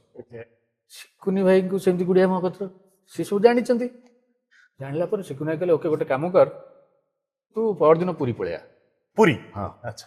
ପୁରୀ କୋଉଠି, ବାଣିବାର ଏରିଆ ଛାଡି ଦେଖୁ ଘରେ ଯେମିତି ଆମକୁ ସବୁ କଣ ଘରେ ବାହାରକୁ ଛାଡନ୍ତି କି, ଏଇଠୁ ଏତିକି ବାଟ ଯାଇକି ସ୍କୁଲ ଯିବୁ ଏତିକି ଆସିବୁ। ଆମେ ସେଇ ସମୟ ପୁଣି ମୁଁ କହୁଛି 97 96 କଥା। ସୋ ବାପା ଆମର ପୁଣି ବହୁତ ରାଗି, ବାଡେଇବେ ମାନେ ଛାଞ୍ଚୁଣି ପିଢା ଯୋଉଥିରେ ପାଇବେ ପିଟିବେ, ଟିକେ ଏପଟ ସେପଟ ହେଇଥିଲେ କିଛି ଫୁର୍ସତ ପାଇବନି ତମେ, ମାଡ ଜୋରେ। ସେଇଠୁ କଣ କରିବି, ସକାଳ ରାତି 4ଟାରୁ ବିଭିନ୍ନ କଣ ଗୋଟେ ମିଛ ଫିଛ ସେତେବେଳେ ମୋର ମନେ ପଡୁନି ଏବେ, ବାହାନା କହିକିରି ପୁରୀ ପଳେଇବି। ଆଚ୍ଛା। ପୁରୀ ଯାଇକି ହଲିଡେ ରିସୋର୍ଟରେ ସୁଟିଂ ହଉଛି ବୋଲି ଖବର ପାଇକି ସେଠି ପହଞ୍ଚିଲି। ପହଞ୍ଚିକିରି ବସିଛି ଦିନ ଯାକ। ଆଉ ଭାଇ ସକାଳ ଘଣ୍ଟାଟେ ଇଏ ତମ ଭିତରେ ଇଚ୍ଛା ହଉଥିବ କୋଉଦିନ ମତେ ଡାକିଦେବେ, କେତେବେଳେ ମେକଅପ୍ ଦେବେ, ଇଏ କରିବେ, ମୁଁ ଆକ୍ଟିଂ କରିବି। ସେ ଯୋଉ ଭିତରର ଯୋଉ ଗୋଟେ ଥାଏ କଣ, ସେ ଗୋଟେ ସିରିଏଲ ହଉଥିଲା DD1 କଣ। ସୋ ସେଠି ମୁଁ ଯାଇ ବସିଲି। ଭାଇ ସକାଳରୁ ଘଣ୍ଟା ଘଣ୍ଟା ଘଣ୍ଟା ଘଣ୍ଟା ହେଇକି ସନ୍ଧ୍ୟା ପୁରା ଘଣ୍ଟା ବାଜିଗଲା, କିଛି ମତେ କାହିଁ କିଏ ପଚାରିବେ, କୋଉ କୋଳରୁ କିଛି ହେଲେନି। ମତେ କହିଲେ ଆଜି ତମର ହବନି, କାଲି ଆସିବ। ପୁରୀରୁ ରାତି 8ଟା ହେଲାଣି, ଏପଟେ ତ ଭୟ ଅଛି ବାପାଙ୍କର ପିଢା ଗାମୁଛା ଦେଖା ହଉଛି, ମାଡ କଣ କରିବି। ସେଇଠୁ କୋଉଠି ବସ୍, କୋଉଠି ଯିବି, କେମିତି ଭୁବନେଶ୍ୱର ଯିବି, ଏସବୁ ବାଟ ଭିତରେ ପଇସା ବି କୋଉଠି କଣ ଟିକେ ନେଇକି ଯାଇଥାଏ। ଆମକୁ ପଇସା ବି ବାପା ଦିଅନ୍ତିନି, କାହିଁକିନା ଆମେ ସେମିତିଆ ପରିବାର, କାହାକୁ ସେତେବେଳେ ସବୁ ପରିବାର ସେମିତିଆ ଥିଲା, କାରଣ ବେଶୀ ପଇସା ବି ନଥିଲା ବାପାଙ୍କ ପାଖରେ, ଛୋଟ ଚାକିରି। ତ ଏଇ ଭିତରେ ଶାହଜାହାନ ଭାଇ ବୋଲି ଜଣେ ଆକ୍ଟର ଥିଲେ, ବହୁତ ପୁରୁଣା ଆକ୍ଟର, ଏବେ କରୁନାହାନ୍ତି ପ୍ରାୟତଃ, ସେ ପ୍ରଶାନ୍ତଙ୍କ ଟିମ୍ର ପୁରା ଥିଲେ। ସିଏ ସ୍କୁଟରରେ ଆସୁଥିଲେ। ମୁଁ କହିଲି ଭାଇ କୁଆଡେ ଯାଉଛନ୍ତି, ନା ମୁଁ ଯାଉଛି, ମୁଁ ତ ଯିବି ସେପଟକୁ ଭୁବନେଶ୍ୱର ଆଡ଼କୁ କି କଣ ଗୋଟେ କହିଲେ। ମୁଁ କହିଲି ମତେ ଟିକେ ଛାଡ଼ିଦେବେ, ବସ ବସ କହିକି ଅଧା ରାସ୍ତାରେ କହିଲେ ମୁଁ ଏପଟେ ଆଉ ଗୋଟେ କଣ କାମ ଅଛି, ତମେ ଏଇଠୁ ବସରେ ପଳାଅ। ଯାହା ହଉ ବସ୍ ଯାକେ ତ ଆସିଗଲି। ଆଉ ଆସିଲି, ପୁଣି କାଲିର ଚିନ୍ତା, ଘରେ ଆସି ପହଞ୍ଚିଲି, କଣ ମିଛ ସତ କହିଲି।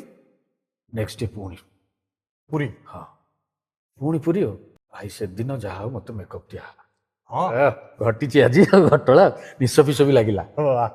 କଣ ରୋଲ, ଫାଇନାଲି ଡକା ହେଲା ଦିନ 3ଟା ବେଳକୁ। ରୋଲ କଣ, ଗୋଟେ ପାନ ଦୋକାନୀର ରୋଲ। ପୁରୀ ବଡ଼ଦାଣ୍ଡରେ ପାନ ଦୋକାନ ମୋର। ବିରଜା ଦାସ ବୋଲି ଆଉ ଜଣେ ବଢିଆ ଆକ୍ଟର, ଏବେ ସବୁ ସେ କରୁନାହାନ୍ତି, ବିରଜା ଭାଇ ବୋଲି, ସିଏ ଆଉ ଜଜ ତିଆଡ଼ି, ବାପ ପୁଅ। ମୁଁ ପାନ ଦୋକାନୀ, ପୁଅ ବାକି କରି ଖାଇଯାଇଛି, ବାପ ଆସିଛି ସୁଝିବାକୁ, ଏମିତିଆ ଗୋଟେ ରୋଲ। ପଦେ ଡାଇଲଗ ଅଛି, ଭଡାଭଡ ତାକୁ କରିଦେଲି। ପୁରା ମାନେ ପାସ୍। ଆଉ ମାନେ ମୁଁ ଗଡ଼ ଜିତି ଯାଇଛି କି ସେଦିନ। ସେ ସିରିଏଲ କୋଉଠି ବାଜିଲା, କଣ ହେଲା, ଆଜି ଯାକେ ମୁଁ ଜାଣିନି। ବାଜିଥାଇପାରେ, ମତେ ମାନେ ହଁ ସେତେବେଳେ ଇଏ ବି ନଥିଲା ଯେ ଆମେ ହେଲା ମୋର ପ୍ରଥମ କ୍ୟାମେରା ସାମ୍ନାରେ ଆସିବା। ବଟ୍ ଏଇ ସବୁ ଭିତରେ ମୁଁ କୋଉଠି ନା କୋଉଠି ରିଏଲାଇଜ କରିଥାଉ ଯେ ମୁଁ ତ ହିରୋ ହେଇପାରିବିନି, ପତଳା। ଯେମିତି ଗୋଟେ ହିରୋ ଦେଖିଛି ନା ଉତ୍ତମ ମହାନ୍ତି ଶ୍ରୀରାମ ପଣ୍ଡା ଇଏ ଅମିତାଭ ବଚ୍ଚନ ଇଏ ସେ ସେମାନେ ଆମକୁ କାହିଁକି ହିରୋ କରିବ ଏଇଟା ଗୋଟେ ଭଲ ରିଅଲାଇଜେସନ ଭଗବାନ ନିଜ ତରଫରୁ ଦେଇଛନ୍ତି ମୁଁ କହିଲି ନା ଯାହାର ଯାହା ହବାର ଥିବ ସିଏ ହବ ସେ ରିଅଲାଇଜେସନ ତମ ଭିତରେ କେତେବେଳେ ଆସିଥିବ ତମେ କୋଉ ବାଟରେ ପାଇଥିବ ତମେ ଜାଣିନଥିବ ତେଣୁ ଏସବୁ ଘଟଣା ହେଇକିରି ମୁଁ କେମିତି କ'ଣ ରିଅଲାଇଜ୍ କରି ଜାଣିନି ମୁଁ ଭାବିଛି କିମ୍ବା ମୋତେ ଲାଗୁଛି ଏବେ ମୁଁ ସେତେବେଳର କଥାଟା ଆକ୍ଚୁଆଲି ମନେ ପଡ଼ୁନି ମୋତେ ଲାଗୁଛି ଏଇ ଯେଉଁ ରୁନି ନାନୀ ପାଖକୁ ଯାଏ ଶିକୁନି ଭାଇନା ପାଖକୁ ଯାଇଛି ମୋତେ ଏଇସବୁ ଇଏ ବି କେଉଁଠି ନା କେଉଁଠି ମୋତେ ମାନେ ମୋ ଭିତରର ସେଇଟା କହିପାରିବ ସେଲ୍ଫ ରିଅଲାଇଜେସନ୍ କହିପାରିବ କିମ୍ବା ରାଗ କହିପାରିବ କିମ୍ବା ଫ୍ରଷ୍ଟ୍ରେସନ୍ କହିପାରିବ କ'ଣ ତାଙ୍କ ଭିତରେ ଗୋଟେ ଦ୍ୱନ୍ଦ୍ୱ ହେଇଛି ଯେ ନା ମୁଁ ଆଉ ଆକ୍ଟିଂ ଫାକ୍ଟିଂ କରିବିନି ମୁଁ ଡାଇରେକ୍ସନ୍ ଦେବି ଏଇ ଯେଉଁମାନେ ମୋତେ ସବୁ ଭଲ ରୋଲ୍ ଦେଇନାହାନ୍ତି କି କ'ଣ କରିନାହାନ୍ତି ମୁଁ ଆଙ୍କୁ ନଚେଇବି ଓକେ ଏଇଟା ବୋଧେ ମୋତେ ଲାଗୁଛି କୋଉଠି ନା କୋଉଠି ଇଣ୍ଟରନାଲ ଫିଲିଂ ଗୋଟେ ମନରେ ବନିଲା ଆଉ ବନିଥିଲା ଆଉ ତାକୁ ସପୋର୍ଟ କରିଛି ଯେ ନାଇଁ ମୁଁ ତ ଭଲ ଦେଖିବାକୁ ଏମିତି ଗୋଟେ ନୁହଁ ଯେ ଏତେ ପତଲା ମତଲା ହେଇକି କ'ଣ ମୋତେ କାହିଁ କିଏ ରୋଲ୍ ଦେବ କ'ଣ ଗୋଟେ ହେଇଥିବ ଭାବନା ବୁଝିଲି ହଁ ଆଣ୍ଡ ମୁଁ ଯେମିତି କହିଲି ଆହୁରି ଦୂରଦର୍ଶନ ଯିବା ଏଠିକି ଯିବା ସେଠିକି ଯିବା ପୁଣି ସେଇ ନାଁ କହି ଦୌଡ଼ିବା ଏବଂ ଏ ସବୁ ଭିତରେ ପୁଣି ଥରେ ଶଙ୍କର ବସୁ ମଲ୍ଲିକଙ୍କ ପାଖରେ ପହଞ୍ଚିବା ଏବଂ ସିଏ ସେଦିନ ମୋତେ କହିଲେ ଯେ ଖଣ୍ଡଗିରି ତଳକୁ ଯିବୁ ପାହାଡ଼ ଚଢ଼ିବା ପୂର୍ବରୁ ଡାହାଣ ପଟେ ଗୋଟେ ଆଜବେଷ୍ଟ ଘର ଅଛି ସେଠି ଜିତୁ ମହାପାତ୍ର ବୋଲି ଜଣେ ଲୋକ ରହୁଛନ୍ତି ଯିଏ ରବି କିନାଗୀଙ୍କର ଚିଫ୍ ଆସିଷ୍ଟାଣ୍ଟ ଓକେ ତାଙ୍କୁ କହିବୁ ମୋ ନା ସେ ତତେ ଆସିଷ୍ଟାଣ୍ଟ ରଖିଦେବ ଆସିଷ୍ଟାଣ୍ଟ ରଖିଦେବେ ହଁ ମୁଭିରେ ଓକେ ଆଣ୍ଡ ମୁଁ ଗଲି ସେଇଠିକି ନେକ୍ସଟ ଡେ ସକାଳେ ମୋର ଗୋଟେ ବଜାଜ କମ୍ପାନୀର ସାଇକେଲ ଥିଲା ହଁ ସେ ବଜାଜ କମ୍ପାନୀର ସାଇକେଲ ଭାବ ବଜାଜ କମ୍ପାନୀର ସାଇକେଲ ହଁ ସାଇକେଲ ଆସୁଥିଲା ବଜାଜର ନା ବଜାଜରେ ବି ଆସୁଥିଲା ମୁଁ ବି ଆସୁଛି ସେକେଣ୍ଡ ହ୍ୟାଣ୍ଡ ବାପା କିଣିକି ଦେଇଥିଲେ ମୁଁ ଯେତିକି ଜାଣି କ୍ଲାସ୍ ସର୍କୁଲେସ୍ ଏସବୁ ଥିଲା ବଜାଜରେ ବି ଗୋଟେ କେମିତି କ'ଣ ଥିବ ପ୍ରେୟାର କମ୍ପାନୀ ବ୍ଲୁ କଲରର ସେ ସାଇକେଲ ଥିଲା ଆଉ ଗୋଟେ ନୂଆ କମ୍ପାନୀ ସେତେବେଳେ ଆସିଥିଲା ବିଏସ୍ଏଲ୍ଆର୍ ହଁ ବଜାଜ ଆମେ ପାଇଥିଲୁ ସେଇ ବଜାଜ ସାଇକେଲ ଧରିକିରି ମୁଁ ଗଲି ଜିତୁ ମହାପାତ୍ରଙ୍କ ପାଖକୁ ସେ ବହୁତ ଭଲରେ କଥାବାର୍ତ୍ତା ହେଲେ ସବୁ ଜିତୁ ମହାପାତ୍ର ଯିଏ ଡାଇରେକ୍ଟର ଥିଲେ ଏବଂ ଏବେ ମଧ୍ୟ ଅଛନ୍ତି ବହୁତ ସିନେମା କରିଛନ୍ତି ଶୀତମକୁ ନେଇକିରି ଗୁଡ଼ାଏ ସିନେମା ସେତେବେଳେ ସୁଭଦ୍ରା ଯଶୋଦା ସିନେମା ସବୁ ତାଙ୍କର ଆଜ୍ଞା ଜିତୁ ଭାଇ ସେ ରବି କିନାଇଙ୍କ ଚିଫ୍ ଆସିଷ୍ଟାଣ୍ଟ ଥିଲେ ସୋ ସେଇ ଇଏରେ ଜିତୁ ଭାଇ ମୋତେ କହିଲେ ଓକେ ଠିକ୍ ଅଛି ତମେ ଏଇଠିକି ଆସ ଷ୍ଟେଟ୍ ଗେଷ୍ଟ ହାଉସ୍କୁ ଷ୍ଟେଟ୍ ଗେଷ୍ଟ ହାଉସ୍ରେ ରବି କିନାଗୀ ଆସିବେ ଏବଂ ସେଇଠି କଥାବାର୍ତ୍ତା ହେଇକି ରହିବ ଆଉ ମୁଁ ଗଲି ଷ୍ଟେଟ୍ ଗେଷ୍ଟ ହାଉସ୍ ସେଠି ତାଙ୍କର ଯେଉଁ କ'ଣ ସେଇଟା କଣ୍ଢେଇ ଆଖିରେ ଲୁହ ସେଇ ସିନେମାର ପ୍ରିପ୍ରଡକ୍ସନ୍ କାମ ଚାଲିଥିଲା ଷ୍ଟେଟ୍ ଗେଷ୍ଟ ହାଉସ୍ରେ ରବିଦା ରହୁଥିଲେ ସୋ ସେଠି ଦେଖା ସାକ୍ଷାତ ହେଲା କଥାବାର୍ତ୍ତା ହେଲା ସବୁ ହେଲା ଯେ ହଉ ଆମେ ରହିବା ସୁଟିଂ ବେଳକୁ ସୋ ଆଉ ଗୋଟେ ଷ୍ଟେପ୍ ଆଉ ଗୋଟେ ଆନନ୍ଦ ଯେ ମୁଁ ବର୍ତ୍ତମାନ ଏ କାମ ବି ପାଇଗଲି ବଟ୍ ସବୁ ଆନନ୍ଦ ଭିତରେ ପରୀକ୍ଷା ନିରୀକ୍ଷା ଯେମିତି ଭଗବାନ କରୁଥାନ୍ତି ସେଇଟା ମଧ୍ୟ ଥାଏ ଯେ ତାକୁ ତମେ କେତେ ସହିପାରୁଛ କେତେ ପୁଣି ଲଢ଼ୁଛ କିଛି ଦିନ ପରେ ସୁଟିଂ ଆରମ୍ଭ ହୋଇଗଲା ଆରେ ମୁଁ ନାହିଁ କ'ଣ ଏତେ ବଢ଼ିଆ ସବୁ ହେଲା ନା ନାହିଁ ସବୁ ଯେତେବେଳେ ଜିତୁ ଭାଇ ପାଖରେ ପହଞ୍ଚିଲେ ଜିତୁ ଭାଇ କହିଲେ ଏବେ ମୁଁ ସେଗୁଡ଼ା ରିଅଲାଇଜ୍ କରିପାରୁଛି ଯେ ସତରେ ଘଟଣା କ'ଣ ହୁଏ ଆମେ ସେଇ ଜାଗାରେ ଅଛୁ ଜିତୁ ଭାଇ କହିଲେ ନାଇଁ ରେ ଅଶୋକ ସେ ଢେଙ୍କାନାଳ ଲକ୍ଷ୍ମୀ ହଲ୍ ବାଲା ତାଙ୍କ ପୁଅକୁ ସେ କହିଲେ ରଖିବାକୁ ତ ଦାଦା ଆଉ ମନା କରିପାରିଲେନି ରଖିଦେଲେ ଆଉ ତ ମୁଁ ଏବେ ରିଅଲାଇଜ୍ କରୁଛି ମୁଁ ସେତେବେଳେ ରାଗ ଆସିଥିଲା କିନ୍ତୁ ପରିସ୍ଥିତିରେ ପଡ଼ିବ ନା ଜଣେ ଲୋକ ଭାଇ ସେ ଢେଙ୍କାନାଳ ହଲ୍ ସିନେମା ହଲ୍ର ମାଲିକର ପୁଅ ମୁଁ କିଏ ତେଣୁ ସବୁ ଜାଗାରେ ଦରକାର ରିଲେସନ୍ ପାଇଁ ଇଏ ପାଇଁ କ'ଣ ଥିବ କେତେ କଥା ଥିବ ତ ସିଏ ରହିଯାଇଥିଲା ମୁଁ ରହିପାରିନି ପୁଣି ମନ ଦୁଃଖ ହେଲା ପୁଣି ମୋର ସେଇ ଯାତ୍ରା ଆରମ୍ଭ ହେଲା ଗୋଟିଏ ଗେଟ୍ ପାସ୍ ଗୁଡ଼ିଆ ବାପତ୍ର ବିଭିନ୍ନ ଜାଗା କୋଉଠି କେମିତି ହବ ଇଏ ହବ ଯେତେବେଳେ କେଶବ ମଲ୍ଲିକ ବୋଲି ଜଣେ ଆସିଷ୍ଟାଣ୍ଟ ଡାଇରେକ୍ଟର ସିଏ ଗୁଡ଼ିଆ ଆଇନଙ୍କ ପାଖରେ ଓଡ଼ିଶାରେ କଲାବେଳେ ଡି ବିଜୟ ଭାସ୍କରଙ୍କ ପାଖରେ କାମ କରୁଥିଲେ ନୂଆ ଯାଇକିରି ଏବଂ ସେ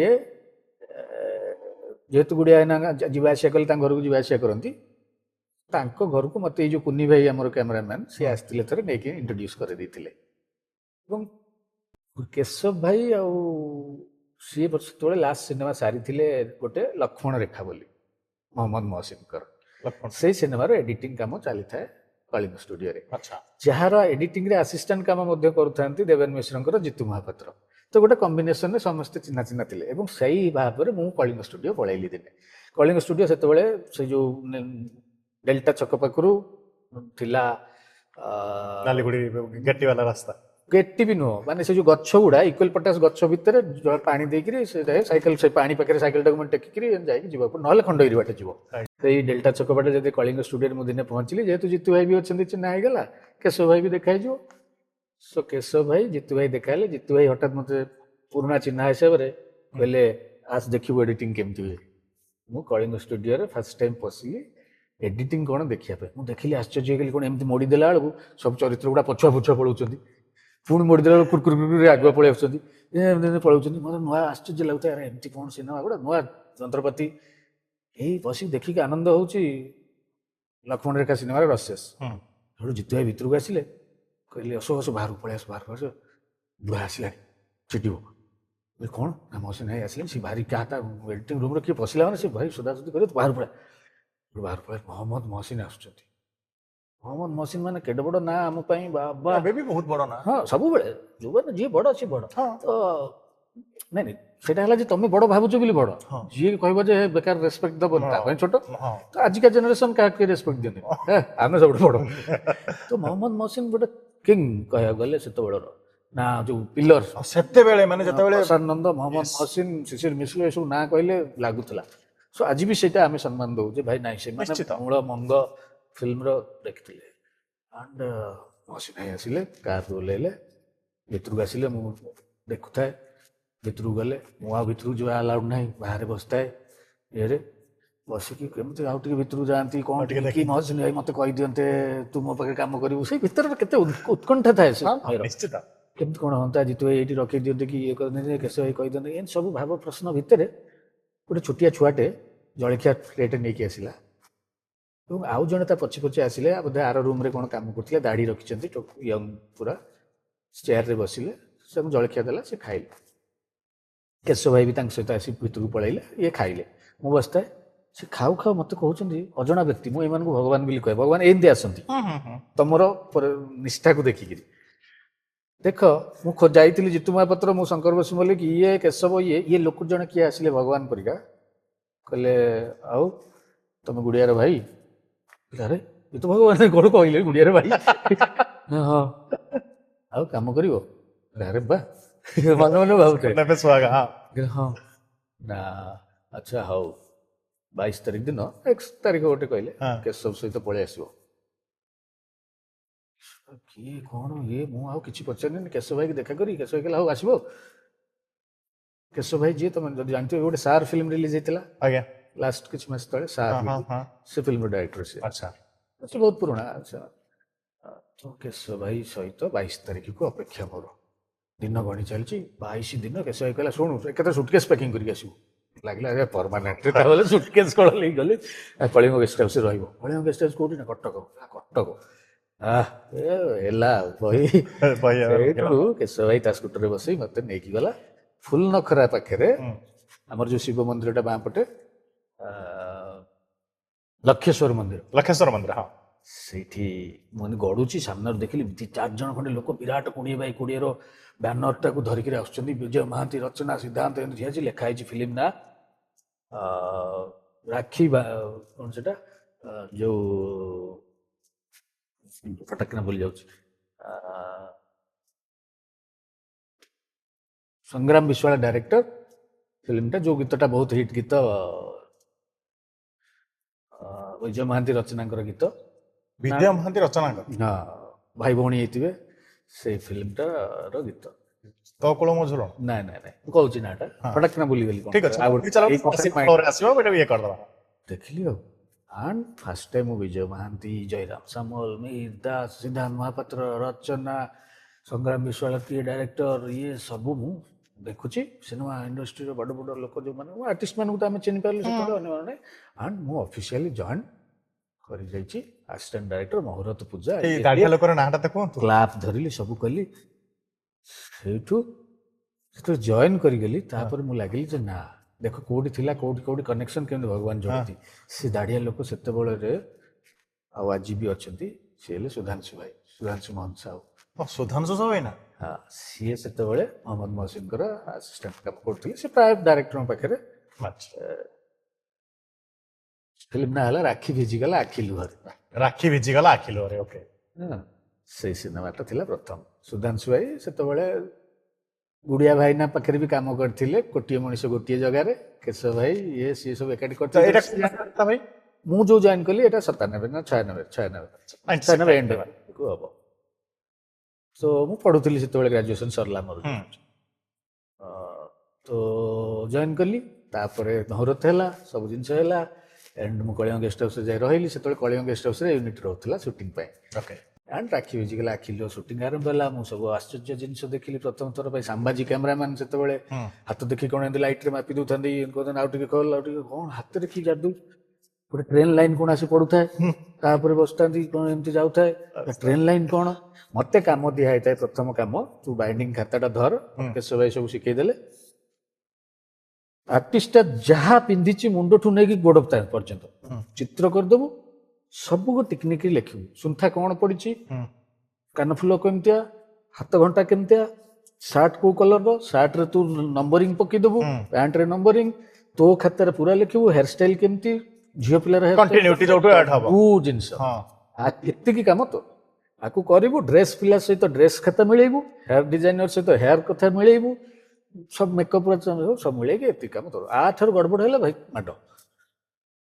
ତ ମୋ ଉପରେ ସେତେବେଳେ କିଏ ଥାଏ, ଦିଲ୍ଲୀପ ପଣ୍ଡା, ସିଏ ହେଲେ କ୍ଲାପ୍ ବୋର୍ଡ, କାଙ୍କ ଉପରେ କେଶବ ଭାଇ, ଚିଫ୍ ଆସିଷ୍ଟାଣ୍ଟ ସୁଧାଂଶୁ ଭାଇ, ଗୁରୁନା ଭାଇ ହେଲେ ସଂଗ୍ରାମ ବିଶ୍ୱାଳ ଡାଇରେକ୍ଟର। ତାଙ୍କର ଏଡେ ବଡ ପାର୍ଟି ଯେ, ସେ ପାର୍ଟିରେ ଅଧା ମୁଁ ଡରି ଯାଉଥାଏ, ମୁଁ ଦୂରରେ ଠିଆ ହଉଥାଏ। ବେଳେବେଳେ ପାର୍ଟିରେ ଡାକ ସିଦ୍ଧାନ୍ତକୁ, ମୁଁ ଯାଇ ସେପଟେ, ସିଦ୍ଧାନ୍ତ କିଏ ଟିକେ ଲେଟ୍ ହେଲା ବେଳକୁ ପାଞ୍ଚଟା ଆସିଷ୍ଟାଣ୍ଟ, ଆଉ ଗୋଟେ ତ କୁଆଡେ ନୂଆ ଆସିଛି, କୁଆଡେ ଯାଇ କୋଉଠି ଯାଇକି ଅଛି ସେ, ମୁଁ ଆହୁରି ପଛକୁ। ଏତେ ବଡ ପାର୍ଟି ମାନେ ଦୁନାଙ୍କର ମାଇକ୍ ଦରକାର, ସେତେବେଳେ ମାଇକ୍ ଫାଇକ୍ ନଥିଲା। ଏଠୁ ଡାକିବ ସେଠି ଯାଇ ପହଞ୍ଚିବ, ଏତେ ଚିଲେଇବ ସଂଗ୍ରାମ ବିଶ୍ୱାଳ। ଧୀରେ ଧୀରେ ସେଇ ଯୋଉ ପ୍ରୋସେସ, ସେଇ ଯୋଉ ଇଏ ସିନେମାର କଥା, ସିନେମାର ଇଏ, ତାକୁ ମୁଁ ନିଷ୍ଠାର ସହିତ ଶିଖିବା ଆରମ୍ଭ କଲି। ଏବଂ କୋଉଠି ନା କୋଉଠି ସୁଧାଂଶୁ ଭାଇ ସହିତ କନେକ୍ଟ ହେଇ ରହିଲି। ଆଖି ଭିଜିଗଲା, ଆଖି ଲୁହରେ ସରିଲା, ତାପରେ ପରେ ସାଙ୍ଗେ ସାଙ୍ଗେ ସୁନା ପାଲିଙ୍କି ବୋଲି ଗୋଟେ ସିନେମା କଲି ସୁଧାଂଶୁ ଭାଇ କୋଉଠୁ, ସେଠୁ ସେଥିରେ ମତେ ନେଇକି ଗଲେ ଏଜ୍ ଏନ୍ ଏଡି। ହଁ ଆଜ ଏନ୍ ଏଡି। କେଶବ ଭାଇ ରହିଲେ ଏପଟେ, ଯାହା କଣ ବାକି କାମ ଥିବ ବୋଧେ ଏଡିଟିଂ ଫେଡିଟିଂରେ ରାଖି ଭିଜିଗଲା। ଆମେ ଯାଇ ସେ ଫିଲ୍ମ କରୁ, ଦିଲ୍ଲୀପ ଭାଇ, ମୁଁ, ସୁଧାଂଶୁ ଭାଇ। ସେଠୁ ସୁଧାଂଶୁ ଭାଇ ଆସିଲେ ଲକ୍ଷ୍ମୀ ପ୍ରତିମା କରିବା ପାଇଁ, ଦିଲ୍ଲୀପ ଭାଇ ସେଠି ରହିଲା, ମୁଁ ଆସିଲି ତାଙ୍କ ସହିତ। ଲକ୍ଷ୍ମୀ ପ୍ରତିମା କଲି। ଲକ୍ଷ୍ମୀ ପ୍ରତିମା ବେଳକୁ ସୁଧାଂଶୁ ଭାଇଙ୍କର ଭଉଣୀ ବାହାଘର, ଆଣ୍ଡ ଆଉ କଣ ହେଲା, ତାଙ୍କୁ ଗୋଟେ ସିନେମା ମିଳିଗଲା ଫାର୍ଷ୍ଟ ଟାଇମ୍ ଡାଇରେକ୍ସନ ଦେବା ପାଇଁ, କିଏ ପୋଛିବ ମା ଆଖିରେ ଲୁହ। ଆଚ୍ଛା, ସିଏ ପଳେଇଲେ ଯେତେବେଳେ, ଇମିଡିଏଟଲି 3ଟା 4ଟା ପରେ ମୁଁ ଚିଫ୍ ଆସିଷ୍ଟାଣ୍ଟ। କିଛି ଜାଣିନି, ଚିଫ୍ ଆସିଷ୍ଟାଣ୍ଟର ସେ ଦାୟିତ୍ୱଟା ନେଇନି, କିନ୍ତୁ ହୁଏତ ସେ ଭରସାଟା କେମିତି କଣ ମହସିନ ଭାଇ ଦେଖିଥିଲେ। ଆଣ୍ଡ ମୁଁ ବାକି କାମକୁ ସମ୍ଭାଳିବା ଆରମ୍ଭ କଲି ସେଇଠୁ ମହସିନ ଭାଇଙ୍କ ସହିତ। ଆଣ୍ଡ ଧୀରେ ଧୀରେ ଲକ୍ଷ୍ମୀ ପ୍ରତିମାରୁ ମନ ରହିଗଲା ତୁମରିଠାରେ, ଏମିତି କରିକି ତାଙ୍କ ପାଖରେ ମୁଁ ଚିଫ୍ ଆସିଷ୍ଟାଣ୍ଟ କାମ ଧୀରେ ଧୀରେ ମହସିନ ଭାଇଙ୍କ ପାଖରେ ରହିବା ଆରମ୍ଭ ହେଲା। ଏବଂ ଆସିଷ୍ଟାଣ୍ଟରୁ ପ୍ରମୋସନ ହେଇକି ଚିଫ୍ ଆସିଷ୍ଟାଣ୍ଟ, ପୁଣି ମହମ୍ମଦ ମହସିନଙ୍କର, ସେଇ ମହମ୍ମଦ ମହସିନ ଯାହାଙ୍କର ଏଡିଟିଂ ରୁମରେ ଦେଖା ହେଇଥିଲା ଏବଂ ବାହାରି ଆସିଥିଲେ, କନେକ୍ଟ ହେଇଥିଲା, ତାଙ୍କ ପାଖରେ କାମ କଲି। ତାଙ୍କ ସହିତ ଗୋଟେ ଘରୋଇ ସମ୍ପର୍କ ହେଲା, ଟିକେ ଭଲ ମନ୍ଦ କଥା ହେଲେ ମହସିନ ଭାଇ ଆସିକିରି, ମୁଁ ତାଙ୍କ ସହିତ ଯିବା ଆସି, ଘରର ଟିଭି କିଣିବା ହଉ, ତାଙ୍କ ଝିଅର ଆଡମିସନ ହଉ, କୋଉଠି କଣ ହେଲେ ଅଶୋକ ବାଣିବାରୁ ଏଇଟା କରିଦବ, ମୁଁ ଘରକୁ ଗଲେ ମୟା ଭାବିଜୀଙ୍କ ସହିତ, ଦି ପୁଅଙ୍କ ସହିତ ଏବେ ବି ଭଲ ସମ୍ପର୍କ ମୋର। ତ ସେ ଗୋଟେ ଭାବ ହେଇକି ମହସିନ ଭାଇଙ୍କ ସହିତ ଚାଲିଥିଲା। ଏବଂ ତା ସହିତ ମଧ୍ୟ ସୁଧାଂଶୁ ଭାଇଙ୍କର ଯେକୌଣସି କାମ ହଉଥିଲା ଆମେ କାମ କରୁଥିଲୁ। ତ ସୁଧାଂଶୁ ଭାଇଙ୍କର ଯୋଉ କିଏ ପୋଛିବ ମା ଆଖିରେ ଲୁହ ଫାର୍ଷ୍ଟ ସିନେମା ଆମେ କଲୁ, ପୁରା ଆମର ଯେ ଟିମ୍ ଆସିଷ୍ଟାଣ୍ଟ ସମସ୍ତେ ଥିଲେ। ତାପରେ ସହର ଜଳୁଛି ବୋଲି ଗୋଟେ ଫିଲ୍ମ ହେଲା, ସହର ଜଳୁଛି, ସେ ସିନେମାରେ ଆମେ ଆସିଷ୍ଟାଣ୍ଟ ହେଲୁ। ଆମେ କାରରେ ସବୁ ଯାଇଥିଲୁ। ବଲିଉଡରେ ଆସିଥିଲେ କି? ହଁ, ମିଥୁନ ଚକ୍ରବର୍ତ୍ତୀ ଫାର୍ଷ୍ଟ ଟାଇମ୍ ଆସିଲେ। ତ ଫାର୍ଷ୍ଟ ଟାଇମ୍ ମିଥୁନଙ୍କ ପାଖରେ ଯାଇକି କାମ କଲୁ। ମୁଁ ଆକ୍ଟିଂ ବି କରିଛି ମିଥୁନଙ୍କ ସହିତ ସେ ସିନେମାରେ, ଗୋଟେ ସିନ୍, ସହର ଜଳୁଛି ଗୋଟେ ସିନ୍, ମାନେ ନିଜେ ଏମିତି କ୍ଲାପ୍ ଦେଇକି ଥୋଇ ଦେଇକି ତଳେ ସାଙ୍ଗେ ସାଙ୍ଗେ ଥୋଇ ଦେଇକି ସାଙ୍ଗେ ସାଙ୍ଗେ ଡାଇଲଗ। ମୁଁ ଆପଣଙ୍କୁ ଗୋଟେ ମଜା କଥା ଭାଇ ଏବେ କହିବି। ମୁଁ ଯେବେ ପ୍ରଥମ ଥର ଆପଣଙ୍କ ନାଁ ଶୁଣିଲି, ମତେ ଲାଗିଲା ଆପଣ ଅସିତପତିଙ୍କ ଭାଇ, ଲମ୍ବା ଚଉଡା ଲୋକ କିଏ ଗୋଟେ ହେଇଥିବ ସେଇଭଳିଆ ନା। ଆଉ ମୁଁ ଆପଣଙ୍କୁ ଦେଖିଲି, ମୁଁ ଯେତେବେଳେ ପ୍ରଥମ ଦେଖିଲି ଆପଣଙ୍କୁ, ମୁଁ 7 ଦିନ ପର୍ଯ୍ୟନ୍ତ ଭାବୁଥିଲି ଆପଣ ଅସିତପତିଙ୍କ ଭାଇ। ନାଇଁ, ତମେ ବୋଲି ନୁହେଁ, ବହୁତ ଲୋକ ଟିଲ୍ ଟୁଡେ ବି, ଆଜି ବି। ମାନେ ଅଶୋକପତି ଯେ ବିଗ୍ ନେମ୍, ଆଉ ବହୁତ ବଡ ନାଁ ଆମ ମାନଙ୍କ ପାଇଁ। ଅଶୋକପତି ଅସିତପତି ଯୋଉ ଭଳିଆ, ମାନେ ସେତେବେଳେ ମାନେ ଅସିତପତି ଅଶୋକପତି ଦି ଭାଇ। ଆଉ ଏବେ ବି ଲୋକ କହୁଛନ୍ତି ଅସିତପତି ତମଙ୍କର ଏବେ କି ବାରିପଦା ଘର କି, ସେଟା ହବ ସ୍ୱାଭାବିକ କଥା, ପାଖାପାଖି ନା ନା। ସୋ ଏମିତି ହେଇକିରି କ୍ୟାରିୟର ଆରମ୍ଭ ହେଇଥିଲା ଏବଂ ଫିଲ୍ମ ଲାଇନରେ ପଶିବା ଆରମ୍ଭ ହେଲା, ଗୋଡ ଥାପିବା ଆରମ୍ଭ ହେଲା, ଆସିଷ୍ଟାଣ୍ଟ ହେଇକିରି। ବମ୍ବେ କାହିଁକି ପଳେଇଲେ? ମାନେ ଅଚାନକ ବମ୍ବେ ଆପଣ ୱାନ୍ସ ଏଷ୍ଟାବ୍ଲିଶ ହେଲେ ବମ୍ବେ ବମ୍ବେ ପଳେଇବା କାହିଁକି ପଛରେ ଦିଟା କାରଣ ଥିଲା। ଗୋଟେ କାରଣ ହେଲା, ଯେମିତି ମୁଁ କହିବି ତିନିଟା କାରଣ ମୁଁ କହିବି। ହଁ। ତିନିଟା କାରଣ ଏଇଥିପାଇଁ ଯେ ଗୋଟେ କାରଣ ହେଲା ବାତ୍ୟା, ମହାବାତ୍ୟା। 99 ମୁଁ ଯେମିତି କହିଲି ସହର ଜଳୁଛି ସିନେମା ଆମେ କରିଥିଲୁ, ହୁଁ ବାତ୍ୟା ହେଇଗଲା, ହୁଁ ଇଣ୍ଡଷ୍ଟ୍ରି ବନ୍ଦ, କାଫି ଦିନ କଳିଙ୍ଗ ଷ୍ଟୁଡିଓ ଭାଙ୍ଗି ଯାଇଛି, ହଲ୍ ଭାଙ୍ଗିଗଲା, ଦୁନିଆ ହେଇଗଲା, ସିନେମା ଆଉ ହଉନାହିଁ, କାମ ହଉନି।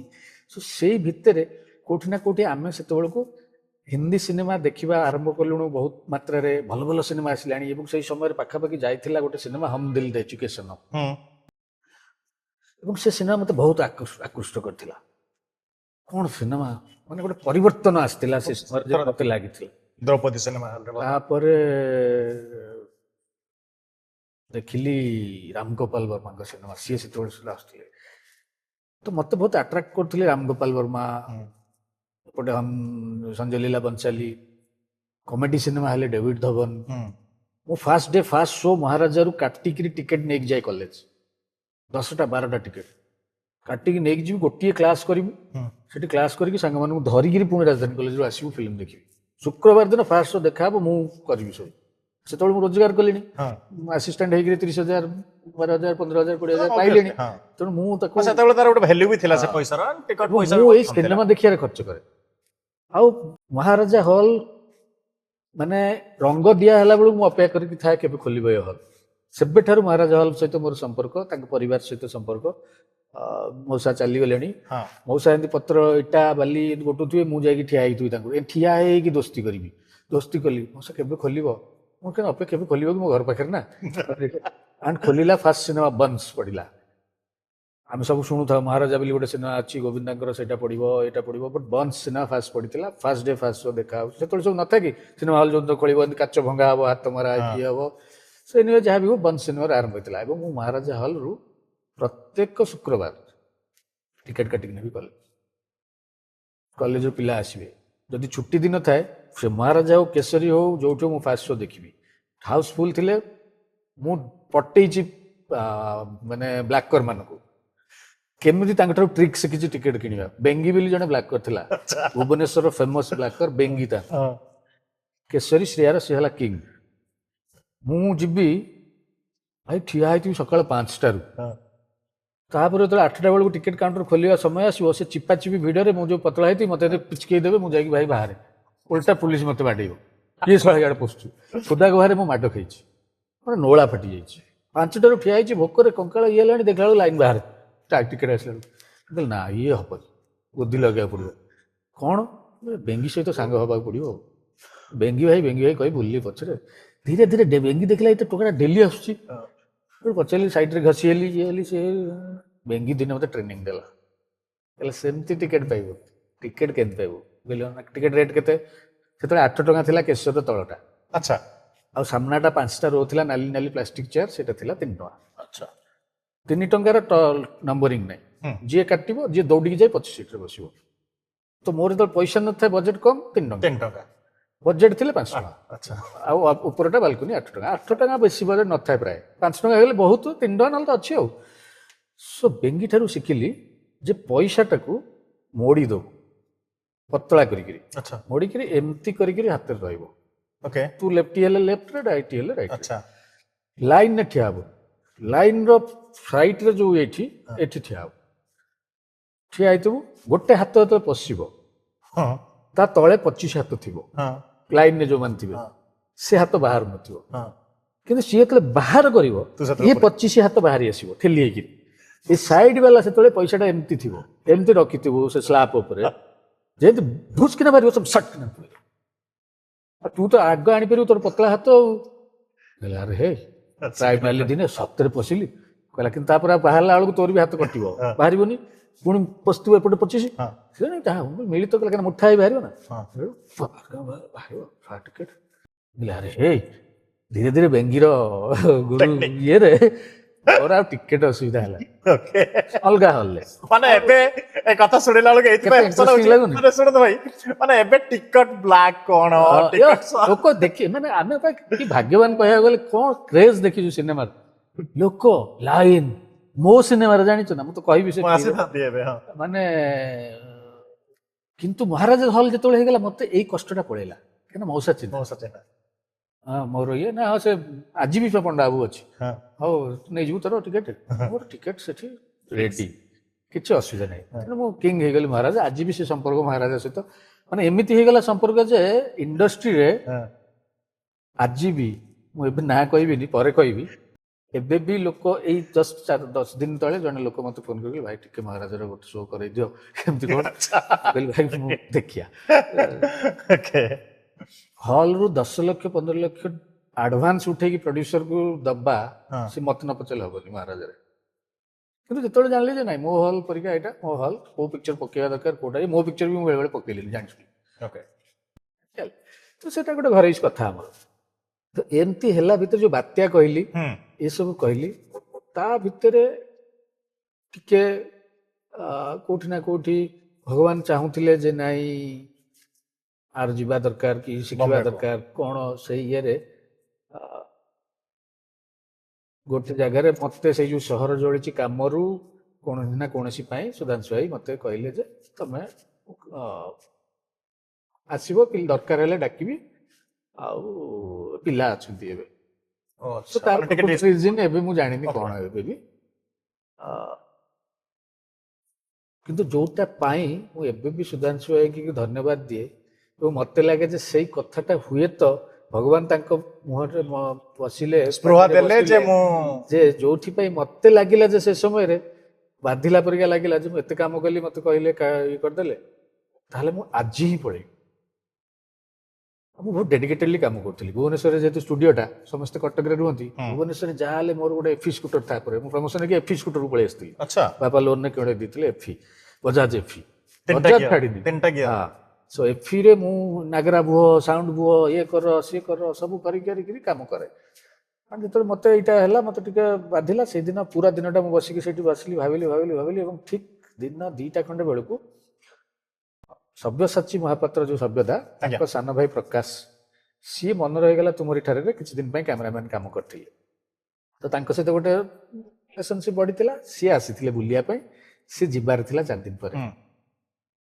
ସେଇ ହୁକଟା ଧରିଲି ମୁଁ କହିଲି ପ୍ରକାଶ ଭାଇ ବମ୍ବେ କେବେ ଦିନ ଯିବ ନା ଇଏ ମୁଁ କହିଲି ମୁଁ ଯିବି ତମ ସହିତ ନା ଯିବ ସେଇଠୁ ଆସିଲି ଷ୍ଟେସନ 400 କେତେ ଟଙ୍କା ଥାଏ କୋଣାର୍କର ଟିକେଟ ସେତେବେଳେ ସ୍ଲିପର ଟିକେଟ କାଟିଲି ଗୁଡିଆ ଭାଇନାକୁ ଫୋନ କଲି ମୁଁ କହିଲି ଭାଇନା ମୁଁ ଆସୁଛି ଆଉ ବାହାନା ତୋର ହବନି ତୁ ମତେ ଅଟକେଇ ପାରିବୁନି ମତେ ଯେତେଥର ମୁଁ ଚିଠି ଫିଠି ଲେଖିଛି ତାକୁ କହିଥିବ ମତେ ତୁ ଟିକେ ଭଲକି ହିନ୍ଦୀ ଶିଖ ଆସିବୁ ଇଏ କରିବୁ ସେ କରିବୁ ମୁଁ କହିଲି ଆଉ ନାଇଁ ତୁ ଆସୁଛୁ ଏଇଦିନ ଟିକେଟ କରିସାରିଲୁ ମୁଁ ବା ସେଦିନ ଭୁବନେଶ୍ୱର ଯାଉଛି ହଉ କୁନି ଅଛି ତୁ ଆସିବୁ ପୁଡ଼ିଆ ପତ୍ର ଧରିଲି ମୋର ବ୍ୟାଗ ପୁଟୁଳି ସିଧା ବସିଲି କୋଣାର୍କରେ ଆଉ ଗୋଟେ ଭାଇ ଗୁଡିଆ ଭାଇନାର ଘରର ମ୍ୟାପ କରି ଦେଇଥିଲା ଏଠି ଅନ୍ଧେରିରେ ଓହ୍ଲେଇବୁ ଏଠୁ ଫ୍ଲାଏଓଭରରେ ଯିବୁ ଇଷ୍ଟ କି ଇଷ୍ଟରୁ ଏଠି ଗଲେ ଏଠି 3 କୋଣିଆ ଛକ ଅଛି ସେଇଠୁ ତୁ ସିଧା ସିଧା ଚାଲି ଚାଲି ଯିବୁ ଅଟୋ ଧରିବୁ ଯାଉ ପ୍ରକାଶ ଭାଇ ବି ଥିଲେ ସାଙ୍ଗରେ ଚାଲିଲି ପୁରା ବମ୍ବେ ଆଉ ତ ବମ୍ବେ ଯିବାର କାରଣ ମୁଖ୍ୟ ହେଲା ଯେମିତିକି ମୁଁ କହିଲି ଭଗବାନ କୋଉଠି ଚାହୁଁଥିଲେ ସୁଧାଂଶୁ ଭାଇଙ୍କ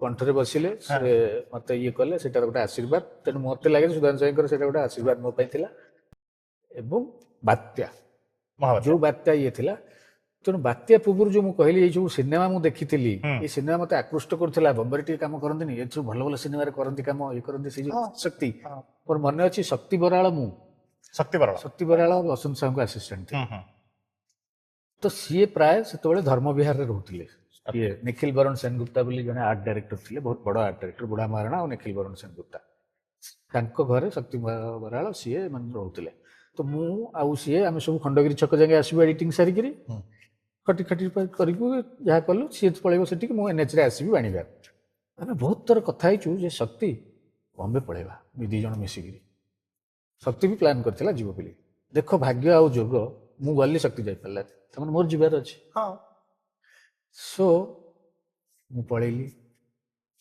ବମ୍ବେ ପହଞ୍ଚିଲା ମଧ୍ୟ ସେଇ ଆଡ୍ରେସଟା ଥାଏ ସେ ଘରଟେ ଥାଏ ଚାଳଟେ ଥାଏ ମୋ ମୁଣ୍ଡ ଉପରେ ସେଇଟା ବି ଗୋଟେ କେତେ ବଡ କଥା ବହୁତ ବଡ ବ୍ଲେସିଂ ସେଇଟା ବମ୍ବେର ଯୋଉ ସ୍ୱପ୍ନଟା ଦେଖିଥିଲି ବମ୍ବେ ମାନେ ଗୋଟେ ଲମ୍ବା ଲମ୍ବା ସବୁ ହେଇଥିବ ଏମିତି କଲର ଦେଖାଉଥିବ ଏଇଆ ହେଇଥିବ ସେ ହେଇଥିବ ଯେତେବେଳେ ପହଞ୍ଚିଲି ସାହାର କାର୍ଗୋ କଲୋନୀ ଘର ଇଏ ଇଏ ସେଠୁ କାର୍ଗୋ କଲୋନୀରେ ଯେଉଁ ଗଭର୍ଣ୍ଣମେଣ୍ଟ କ୍ୱାର୍ଟରରେ ସେତେବେଳେ ଭାଇ ରହୁଥିଲା, ଯାଇକି ବେଲ୍ ମାରିଲି, କବାଟ ଠଟକଲି, କୁନିଆଇ ଖୋଲିଲା, ବାମ୍ଫ ବାହାରୁଛି ସେ ଘର ଭିତରୁ, ଗରମର ମସୁରୀ ଟଣା ହେଇଛି। ସିଏ ତାର କଥାବାର୍ତ୍ତା ଷ୍ଟେସନ ଆସିଲୁ 4ଟା ରାତିରୁ ଟ୍ରେନ୍ ଲାଗେ, ତେଣୁ ସକାଳ 5ଟା ବେଳକୁ ପହଞ୍ଚି ଯାଇଥିଲି। ହଉ ଏ ଧୁଆ ଧୁଆ ହେଇକି ଶୋଇପଡ଼େ। କ'ଣ ଧୁଆ ଧୁଆ ଶୋଇପଡ଼େ, ଇଏ କ'ଣ ଗରମ ବାମ୍ଫ ବାହାରୁଛି, ଇଏ ବମ୍ବେ। ହଉ, ବଟ୍ ସେ ସବୁ ଜିନିଷକୁ ଆମକୁ କିଛି ବିଶେଷ ବାଧି ନଥିଲା, କିନ୍ତୁ ଆମେ ସେମିତିଆ ଗୋଟେ ପରିବାରରୁ ଯାଇଛୁ ନା, ବହୁତ ବଡ଼ ହାଇ ପରିବାରରୁ ଯେ ଆମକୁ ଇଏ ଆମେ ଚଳିଯିବୁ, ରହିବା ପାଇଁ ମୁଣ୍ଡ ମିଳିଗଲା, ଛାତ ମିଳିଗଲା, ସେଇଟା ଗୋଟେ ବହୁତ ବଡ଼ କଥା। ତାପରେ ବୁଢ଼ିଆ ଭାଇନା ଯାଇ ପହଞ୍ଚିଲା ଏବଂ ତାର ଚେଷ୍ଟା, ମୋର ଚେଷ୍ଟା, ପ୍ରତ୍ୟେକ ଦିନ ସିଏ ଗୋଟେ ଆଡ୍ରେସ୍ ଦେବା ମୋତେ, କିନ୍ତୁ ଯେ ତୁ ନିଜେ ଯା ଲଢ଼େ, ଗୋଟେ ଆଡ୍ରେସ୍ ଦେବ, ଆଜି ଯା ରାକେଶ ରୋଶନଙ୍କ ପାଖକୁ, ତାଙ୍କର ଆଡ୍ରେସ୍ଟା ଏଇଠି, ଯିବୁ କଥାବାର୍ତ୍ତା ହବ। ମୁଁ ଚାଲିଲି ଆଉ ଖଣ୍ଡେରୀ ଷ୍ଟେସନ, ଲୋକାଲ ଟ୍ରେନ୍, ସେ ଅଟୋ, ଏଠୁ ଯିବି ବାଁକୁ, ଏଠୁ ଷ୍ଟ୍ରଗଲ ଯୋଉଟା କହନ୍ତି ରିଅଲ ଷ୍ଟ୍ରଗଲ, ଯାଇକି ପହଞ୍ଚିବି କାଗଜ ଖଣ୍ଡେ ନେଇକି। ସାନ୍ତା କ୍ରୁଜରେ ରାକେଶ ରୋଶନଙ୍କ ଷ୍ଟୁଡିଓରେ। କୋଉଠି ଦେଖା ହେବେ, କୋଉଠି ହେବେନି, କୋଉଠି ଦେଖା ହେଲେ କଲା ଇଏ ପରସୋ ହେ ସାହବ ନେଇ ଇଏ ନା, କୋଉଠି ସଞ୍ଜୟ ଲୀଲା ବଂଶାଲୀଙ୍କ ଘର ଗେଟ୍ ଆଗରେ ଠିଆ ହେଇଥିବି। କ'ଣ ସାହବ ନେଇ ମୁଁ ଠିଆ ହେଇକିରି ସେଠି ବସିଥିବି, ସାହବ ନେଇ କୁଆଡ଼େ ଯିବି, ପୁଣି ଘରକୁ ଯିବି ନା କ'ଣ ଯିବି, ଦେଖିଲା ସାହବ ବାହାରିକି ଯିବି, ମୁଁ ଦେଖିବି। ଆଚ୍ଛା ଆଚ୍ଛା, ହଁ ଠିକ କଥା। ଏବେ ମୁଁ ରିଏଲାଇଜ କରୁଛି। ଜୁ ଯା, ସେଠି ଇସ୍କନ ସାଇଟ୍ରେ ସେଠି ରାମଗୋପାଳ ବର୍ମାଙ୍କ ଅଫିସ୍, ସେଠି ଗଲି। ସାହବ ହାଇଦ୍ରାବାଦ ମେ ଦେଖିଲ ଆବାଜ ଶୁଭୁଥିବ କି କ'ଣ ହେଇଥିବ, ଏମିତି ଚାଲେ। ଦିନେ ଯାଇଛି, ଆଚ୍ଛା, ମୋତେ ସେ ଭାଇ କହିଥିଲେ ଯେ ଗୋଟେ ଏମ୍ ଲିଷ୍ଟ ବନେଇବୁ, କାହା କାହା ପାଖରେ କାମ କରିବୁ। ମୋର ଥିଲା ରାମଗୋପାଳ ବର୍ମା, ସଞ୍ଜୟ ଲୀଲା ବଂଶାଲୀ, ଡେଭିଡ ଧବନ, ସୁଭାଷ ଘାଇ, ଯୋଉମାନଙ୍କ ଫିଲ୍ମ ଆପଣ କହୁଥିଲେ ଭଲ ଲାଗେ, ଆଉ ଆମର ରାଜକୁମାର ସନ୍ତୋଷୀ, ଦାମିନୀ ଫାମିନୀ ବହୁତ ବଡ଼ ଫ୍ୟାନ୍, ଘାତକ, ଘାୟଲ, ଏମିତି କିଛି ଲୋକଙ୍କର ମୁଁ ଲିଷ୍ଟ ନେଇକି ଯାଇଥିଲି ଏବଂ ସମସ୍ତଙ୍କୁ ଟଚ୍ କରିବାକୁ ଚେଷ୍ଟା କଲି। କେଉଁଠି ସେମିତି ସୁବିଧା ହେଇପାରୁନଥାଏ। ଗୋଟେ ଥର ରାମଗୋପାଳ ବର୍ମା ଦେଖା ବି ହେଲେ, ଡାଇରେକ୍ଟ ଜଙ୍ଗଲ ସିନେମାର ଏଡିଟିଂ ଚାଲୁଥିଲା ରାକେଶ ରୋଶନଙ୍କ ଷ୍ଟୁଡିଓରେ, ଫରଦିନ ଖାନ वाला ଜଙ୍ଗଲ। ହଁ, ମୁଁ ଗଲି, ଦେଖା ହେଲି। ସାଉଥ ଇଣ୍ଡିଆନ୍ ଇଂଲିଶ ତାଙ୍କର, ମୁଁ ସେଟା ଓଡ଼ିଆ ମିଡ଼ିୟମରୁ ଯାଇଛି, ଇଂଲିଶ କହିବା ଆମକୁ ବହୁତ ନୁହେଁ। ଆଉ ଯାହା ବି ହଉ ଦେଖା ଦେଖି କରିକି ଆସିଲେ, କହିଲେ ଯେ ମୁଁ ଏଗୁଡ଼ା ସବୁ ଏଠି କଥା ହୁଏନି, ଅଫିସ୍ ଆସ। ତାପରେ ତ ଅଫିସ୍ ଯାଉଛି ଆଉ ଦେଖା ହେଲାନି। ଏମିତି ବିଭିନ୍ନ ଭିତରେ ବୁଢ଼ିଆ ଭାଇନାଙ୍କର ଘରଟା କ'ଣ ଥିଲା ନା, ଇଟ୍ସ ଏ ହଷ୍ଟେଲ, ମାନେ ମେସ୍ କି ଯାହା କହିପାରିବ ତମେ। ମହେଶ ଭଟ୍ଟଙ୍କ ପାଖରେ 8-10 ଆସିଷ୍ଟାଣ୍ଟ, ସେ 8-10 ଆସିଷ୍ଟାଣ୍ଟରୁ ମୁଁ ଦେଖେ ଏଭ୍ରିଡେ 5-6 ଜଣ ଏଇ ବୁଢ଼ିଆ ଭାଇନା ଘରେ ପଡ଼ିଥାନ୍ତି ଆସିକି। ଭାଇନା ଆଜି ଡାଲମା हो रहा है ना, କୁନି ଡାଲମା, ଇଏ ସବୁତକ ଏଇଠି ଡାଲମା ଭାତ ଖାଇକି ରହୁଛନ୍ତି, କେହି ଯାଉନାହାନ୍ତି ସୁଟିଂ ଫୁଟିଂ। ଏତେ ଆସିଷ୍ଟାଣ୍ଟ, ଇଏ ଗଲାବେଳେ ମୁଁ ଦେଖିଛି ବୁଢ଼ିଆ ଭାଇନାକୁ ଖାଲି କହିକି ଯାଆନ୍ତି, ଭାଇନା ଓ मेरा कन्वेंस ले आना। भाईना को तो यार तुम लोग जाते नहीं हो, ये लोग कन्वेंस लेते हो, मेरा डालमा भात खाते हो। यार ये सिस्टम तो बढ़िया। तो ये राजेश रेड्डी, सूरज जयसवाल, ऋषि त्यागी, ଆହୁରି ଆହୁରି ଆହୁରି ଆହୁରି ମାନେ ଏମାନେ ସବୁ ଏଡି ଥିଲେ ମହେଶ ଭଟ୍ଟଙ୍କ ମୁଭିଜରେ। ନିରଞ୍ଜନ ଚୁଗ ଏମପିର ଗୋଟେ ପିଲା। ସେମାନେ କୋଉଠି ଏବେ ଆପଣ ତାଙ୍କ ସହିତ କନେକ୍ଟେଡ? ମୁଁ କନେକ୍ଟେଡ ଅଛି। ତାଙ୍କ ଭିତରେ ଜଣେ ବିବେକ ବିଲ୍ଲି, ସିଏ ଡାଇରେକ୍ଟର ହେଇଯାଇଥିଲେ, ଯିଏ କରିଥିଲେ ଭୂତ ବଙ୍ଗଲା ନା କ'ଣ ସେଇଟା, ଭୂତନାଥ। ଆଚ୍ଛା, ଇଏ ଅମିତାଭ ବଚ୍ଚନ ଏସବୁ ଥିଲେ। ତ ଏନିୱେ ଯାହା ବି ହଉ, ରାଜେଶ ରେଡ୍ଡି ସେତେବେଳେ କ'ଣ କରୁଥିଲା ନା, ରାଜେଶ ରେଡ୍ଡି, ଋଷି ତ୍ୟାଗୀ, ସୋହରତ ବୋଲି ଗୋଟେ ସିରିଏଲ କରୁଥିଲେ। ରାଜେଶ ସେଥିରେ ସୋହରତ DD1 ରେ, ଫରା ଖାନ ଯୋଉ ସଞ୍ଜୟ ଖାନଙ୍କ ଝିଅ, ସିଏ ଥିଲେ ପ୍ରଡ୍ୟୁସର। ରାଜୀବ ଜାଭେରୀ ବୋଲି ଜଣେ ପିଲା ଡାଇରେକ୍ଟର, ଯୋଉ ସୁଭାଷ ସାହୁ ଆମର ସାଉଣ୍ଡ ରେକର୍ଡ ଷ୍ଟୁଡିଓ ଇଏ ସେତେବେଳେ ସେଇଠି ସାଉଣ୍ଡ କରୁଥିଲେ। ସୋ ଏଇ ଟିମ୍ ଭିତରେ ଚାଲିଥିଲା ସୋହରତ ସିରିଏଲ ଏବଂ ରାଜେଶ ସ୍କେଡୁଲ କରୁଥିଲା, ସ୍କେଡୁଲର ଥିଲା। ଏବଂ ରାଜୀବ ହେଇଗଲା ଡାଇରେକ୍ଟର, ଆଉ ଜଣେ କିଏ ସ୍କ୍ରିନ୍ ପ୍ଲେ ଲେଖୁଥିଲା। ଏବଂ ରାଜେଶ ରେଡ୍ଡିର ପ୍ରମୋସନ ହେଲା ସ୍କ୍ରିନ୍ ପ୍ଲେ ଲେଖିବା ପାଇଁ। ତ ସ୍କେଡୁଲିଂ ଜାଗାଟା ଖାଲି ପଡ଼ିବ। ସେତିକିବେଳେ ସିଏ ଗୁଡ଼ିଆ ଭାଇନାଙ୍କୁ कहला, अरे तेरा जो भाई आया है भाई ना, इसको काम आता है, स्केड्यूल करना पड़ेगा। तो गुड़िया ने कहले, अबे चूती, उड़ीसा से जो काम करके आता है ना, तुम लोग को बेच के खा जाएगा काम करने में। उड़ीसा का टेक्निशियन सब करी सर। और वो जितना काम किया है, तुम लोग गधे इधर पड़े रहे तो पागल जैसे हम लोग काम करते हैं। कौन सा काम बोलना? वो मैं स्क्रीन प्ले लिखूंगा, स्केड्यूलर का काम उसको दे देते, काम करेगा बेचारा। ନା ଆସିବ ମୋତେ ସେଇଠୁ ଓଡ଼ିଆ ହେଇନା ଯେତେବେଳେ କହିଲା ମୁଁ ମନ ପୁରା ବିତୃଷ୍ଣା ହେଇଗଲା ସ୍କେଡ୍ୟୁଲିଂ କାମ କରି ମୁଁ ଆସିଛି ଆସିଷ୍ଟାଣ୍ଟ ଡାଇରେକ୍ଟର ଇଏ କ'ଣ କହିଲେଣି ଇଏ ଓଡ଼ିଆ ହେଇନା ମୋତେ ବୁଝେଇଲା ଦେଖେ ଘରେ ବମ୍ବେକୁ ଚିହ୍ନି କିଛି ପଇସା ପାଖରେ ରଖେ ହବ ତା ସମୟ ଧୀରେ ଧୀରେ ଆସିବ ସମୟ ଆସିବ ହଁ କହିଲା ଏନିୱେ ମୁଁ ଗଲି ସେଡ୍ୟୁଲିଂ କାମ କରିବା ପାଇଁ 14,000 ଟଙ୍କା ଦରମା ମାସକୁ ମାସକୁ ସେ ବିଗ୍ ମନି ସେ ସମୟରେ ଆମ ହଁ ହଁ 14,000 ଟଙ୍କା ଦରମା ତମେ ବିଶ୍ୱାସ କରିବନି ମାସକୁ ମାସ ରାଇଟ୍ ଟାଇମରେ ଚେକ୍ ଏ ସବୁ ଜିନିଷ ଠିକ୍ ହୁଁ କିନ୍ତୁ 2 ମାସ ହେଇଗଲାଣି ମୁଁ ଡେଲି ସେଇ ଫ୍ରଷ୍ଟ୍ରେସନ୍ ଅଛି ସିନେମା ସିନେମା ସିନେମା କେମିତି ହବ ମିଲନ ଲୁଥନିଆଙ୍କ ସହିତ କେମିତି ସେଟା ମିଶିଲେ ଯାଉଛି ସେଇଠିକି ହୁଁ ତ ସେଇ ଭିତରେ ବି ଓଡ଼ିଆ ହେଇନା ତାର ଚେଷ୍ଟା କରୁଥାଏ ଥରେ ମୋତେ ନେଇକି ବିକ୍ରମ ଭଟ୍ଟଙ୍କ ପାଖକୁ ଗଲା ହଉ ଦେଖା କରାଇଲା ମଡ ଆଇଲ୍ୟାଣ୍ଡରେ ସୁଟିଂ ହଉଥିଲା ମୋର ମନେ ପଡୁଛି ସେ ସିନେମା ନା ମନେ ପଡୁନି କିନ୍ତୁ ପୁଲିସ ଷ୍ଟେସନର ସୁଟିଂ ଥିଲା ଏବଂ ସୁଜିତ ମଣ୍ଡଲ ବୋଲି ଚିଫ୍ ଆସିଷ୍ଟାଣ୍ଟ ଥିଲେ ଦେଖ ଭଗବାନ କେମିତି ଯୋଡ଼ିବେ ମୁଁ ଏଲେ କହିବି ଆଜ୍ଞା ସୁଜିତ ମଣ୍ଡଲ ଚିଫ୍ ଆସିଷ୍ଟାଣ୍ଟକୁ ବିକ୍ରମ ଭଟ୍ଟ କହିଲେ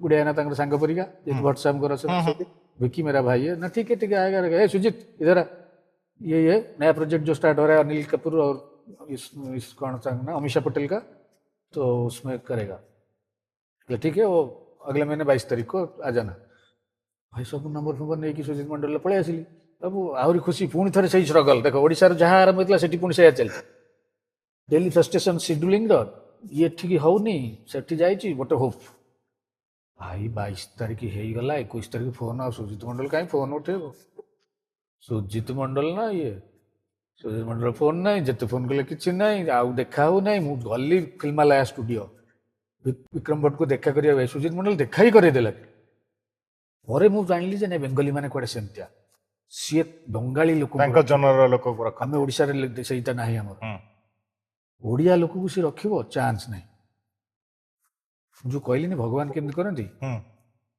यही सुजीत मंडल मु अशोक धनुका कंपनी रे बसी कंटिन्यूअस 5टा सिनेमा कलकाता रे सुजीत मंडल को इंट्रोड्यूस करोचंदी अशोक धनुका अशोक जी ये सुजीत मंडल है बॉम्बे में विक्रम भट्ट के पास काम करते थे वो आए हैं काम करने के लिए 6 महीने से भाग रहे बस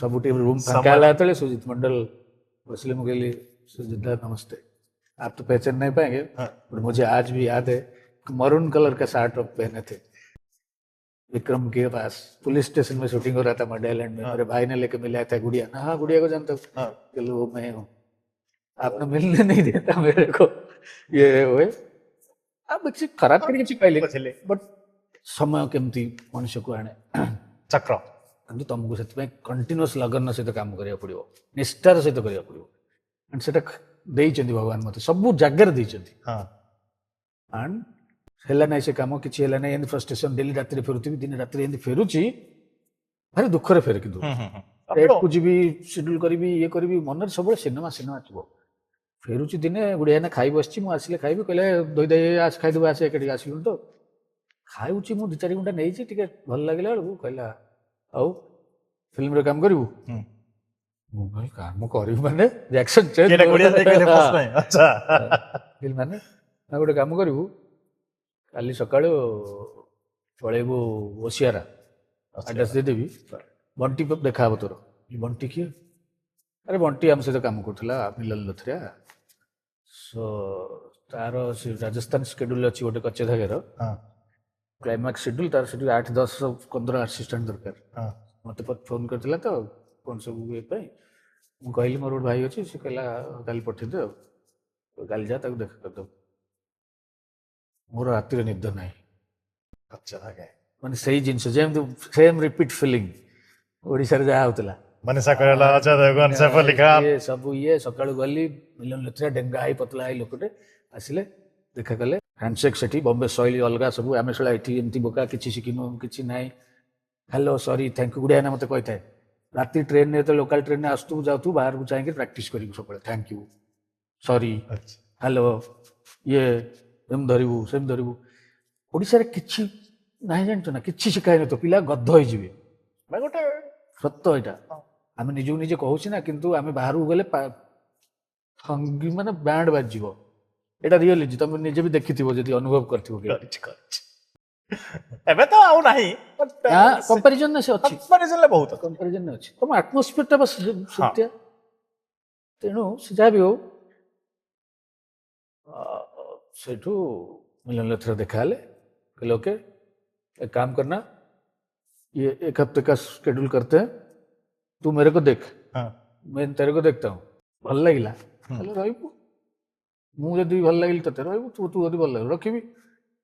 एंड से दिन ठु रहिली कच्चे धागे लास्ट असिस्टेंट भाव जॉइन करथिली, चोरी चोरी अगेन उपरकू, तापर दीवार चीफ गोटे असिस्टेंट, पर गोटे आपण मूवी करि चलले। टोटल हिंदी रे आपण केतेटा मूवी एज एन एडी करि? अल्प तो दिन कच्चे धागे चोरी चोरी पूरा बट मु माने 2.5 अक्षर प्रेम के सेटा अलगा लोकंकर माने राजकन्नरकर सेतरे भी अल्प दिन काम करछि।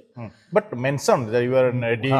मु एडी काम करछि, कि मुख्य मेजर सिनेमा सब मोर हला चोरी चोरी, दीवार, दीवार माने ई जोटा अमिताभ बच्चन, हां जोटा लेट्स ब्रिंग आवर हीरोज घर को जोटा को फेरेबा समस्त अछन तादरे बहुत सेगुडा बहुत बढ़िया मूवी सेटा गोटे। सो ए बेकार जो फेसबुक सोशल मीडिया नु कि आमे जो कथा हो ना कि तळे लोक कमेंट देबे, पिला ए बेकार जनरेशन माने जो भाषा भाषा लगी देखिथिबु ना अमिताभ बच्चन को ये से ना ना ना समिति के माने करन दिजन जन ना देखिछि से बिकॉज़ करंत एथि पाई देखन भाई गोटे माने सिस्टम गोटे एमिति हेइ गलानी। हां नेगेटिव कमेंट करी कि मको फरक पड़े हां बट ए जनरेशन केमिति आइ हु नोज माने जे जानिया पई चाहिबो माने मोटे सिंपली कथा कहि देबी आज का डेट सेटा बहुत बड़ कथा नुहे। जस्ट गूगल अशोकपति, हां गो विकिपीडिया सर्च एंड पूरा डिटेल बाहरी पड़िबो। सो आपण माने निजे देखंतु जो माने हम ओडिसा रे काम करूचंती एमिति सहज रे एते बड़ ना तयारी करिवनी भाई। ओडिसा रे आपण केते मूवी डायरेक्ट करि सारले? ओडिसा रे फीचर फिल्म टेलीफिल्म जदि मिसेबी पाखा पाखी 35टा पाखा 35टा आपनकर एपर्यंत सब सिनेमा 6टा, बांग्लादेश सिनेमा एसो। हां बांग्लादेश रो आपण केतरा फिल्म करचंती?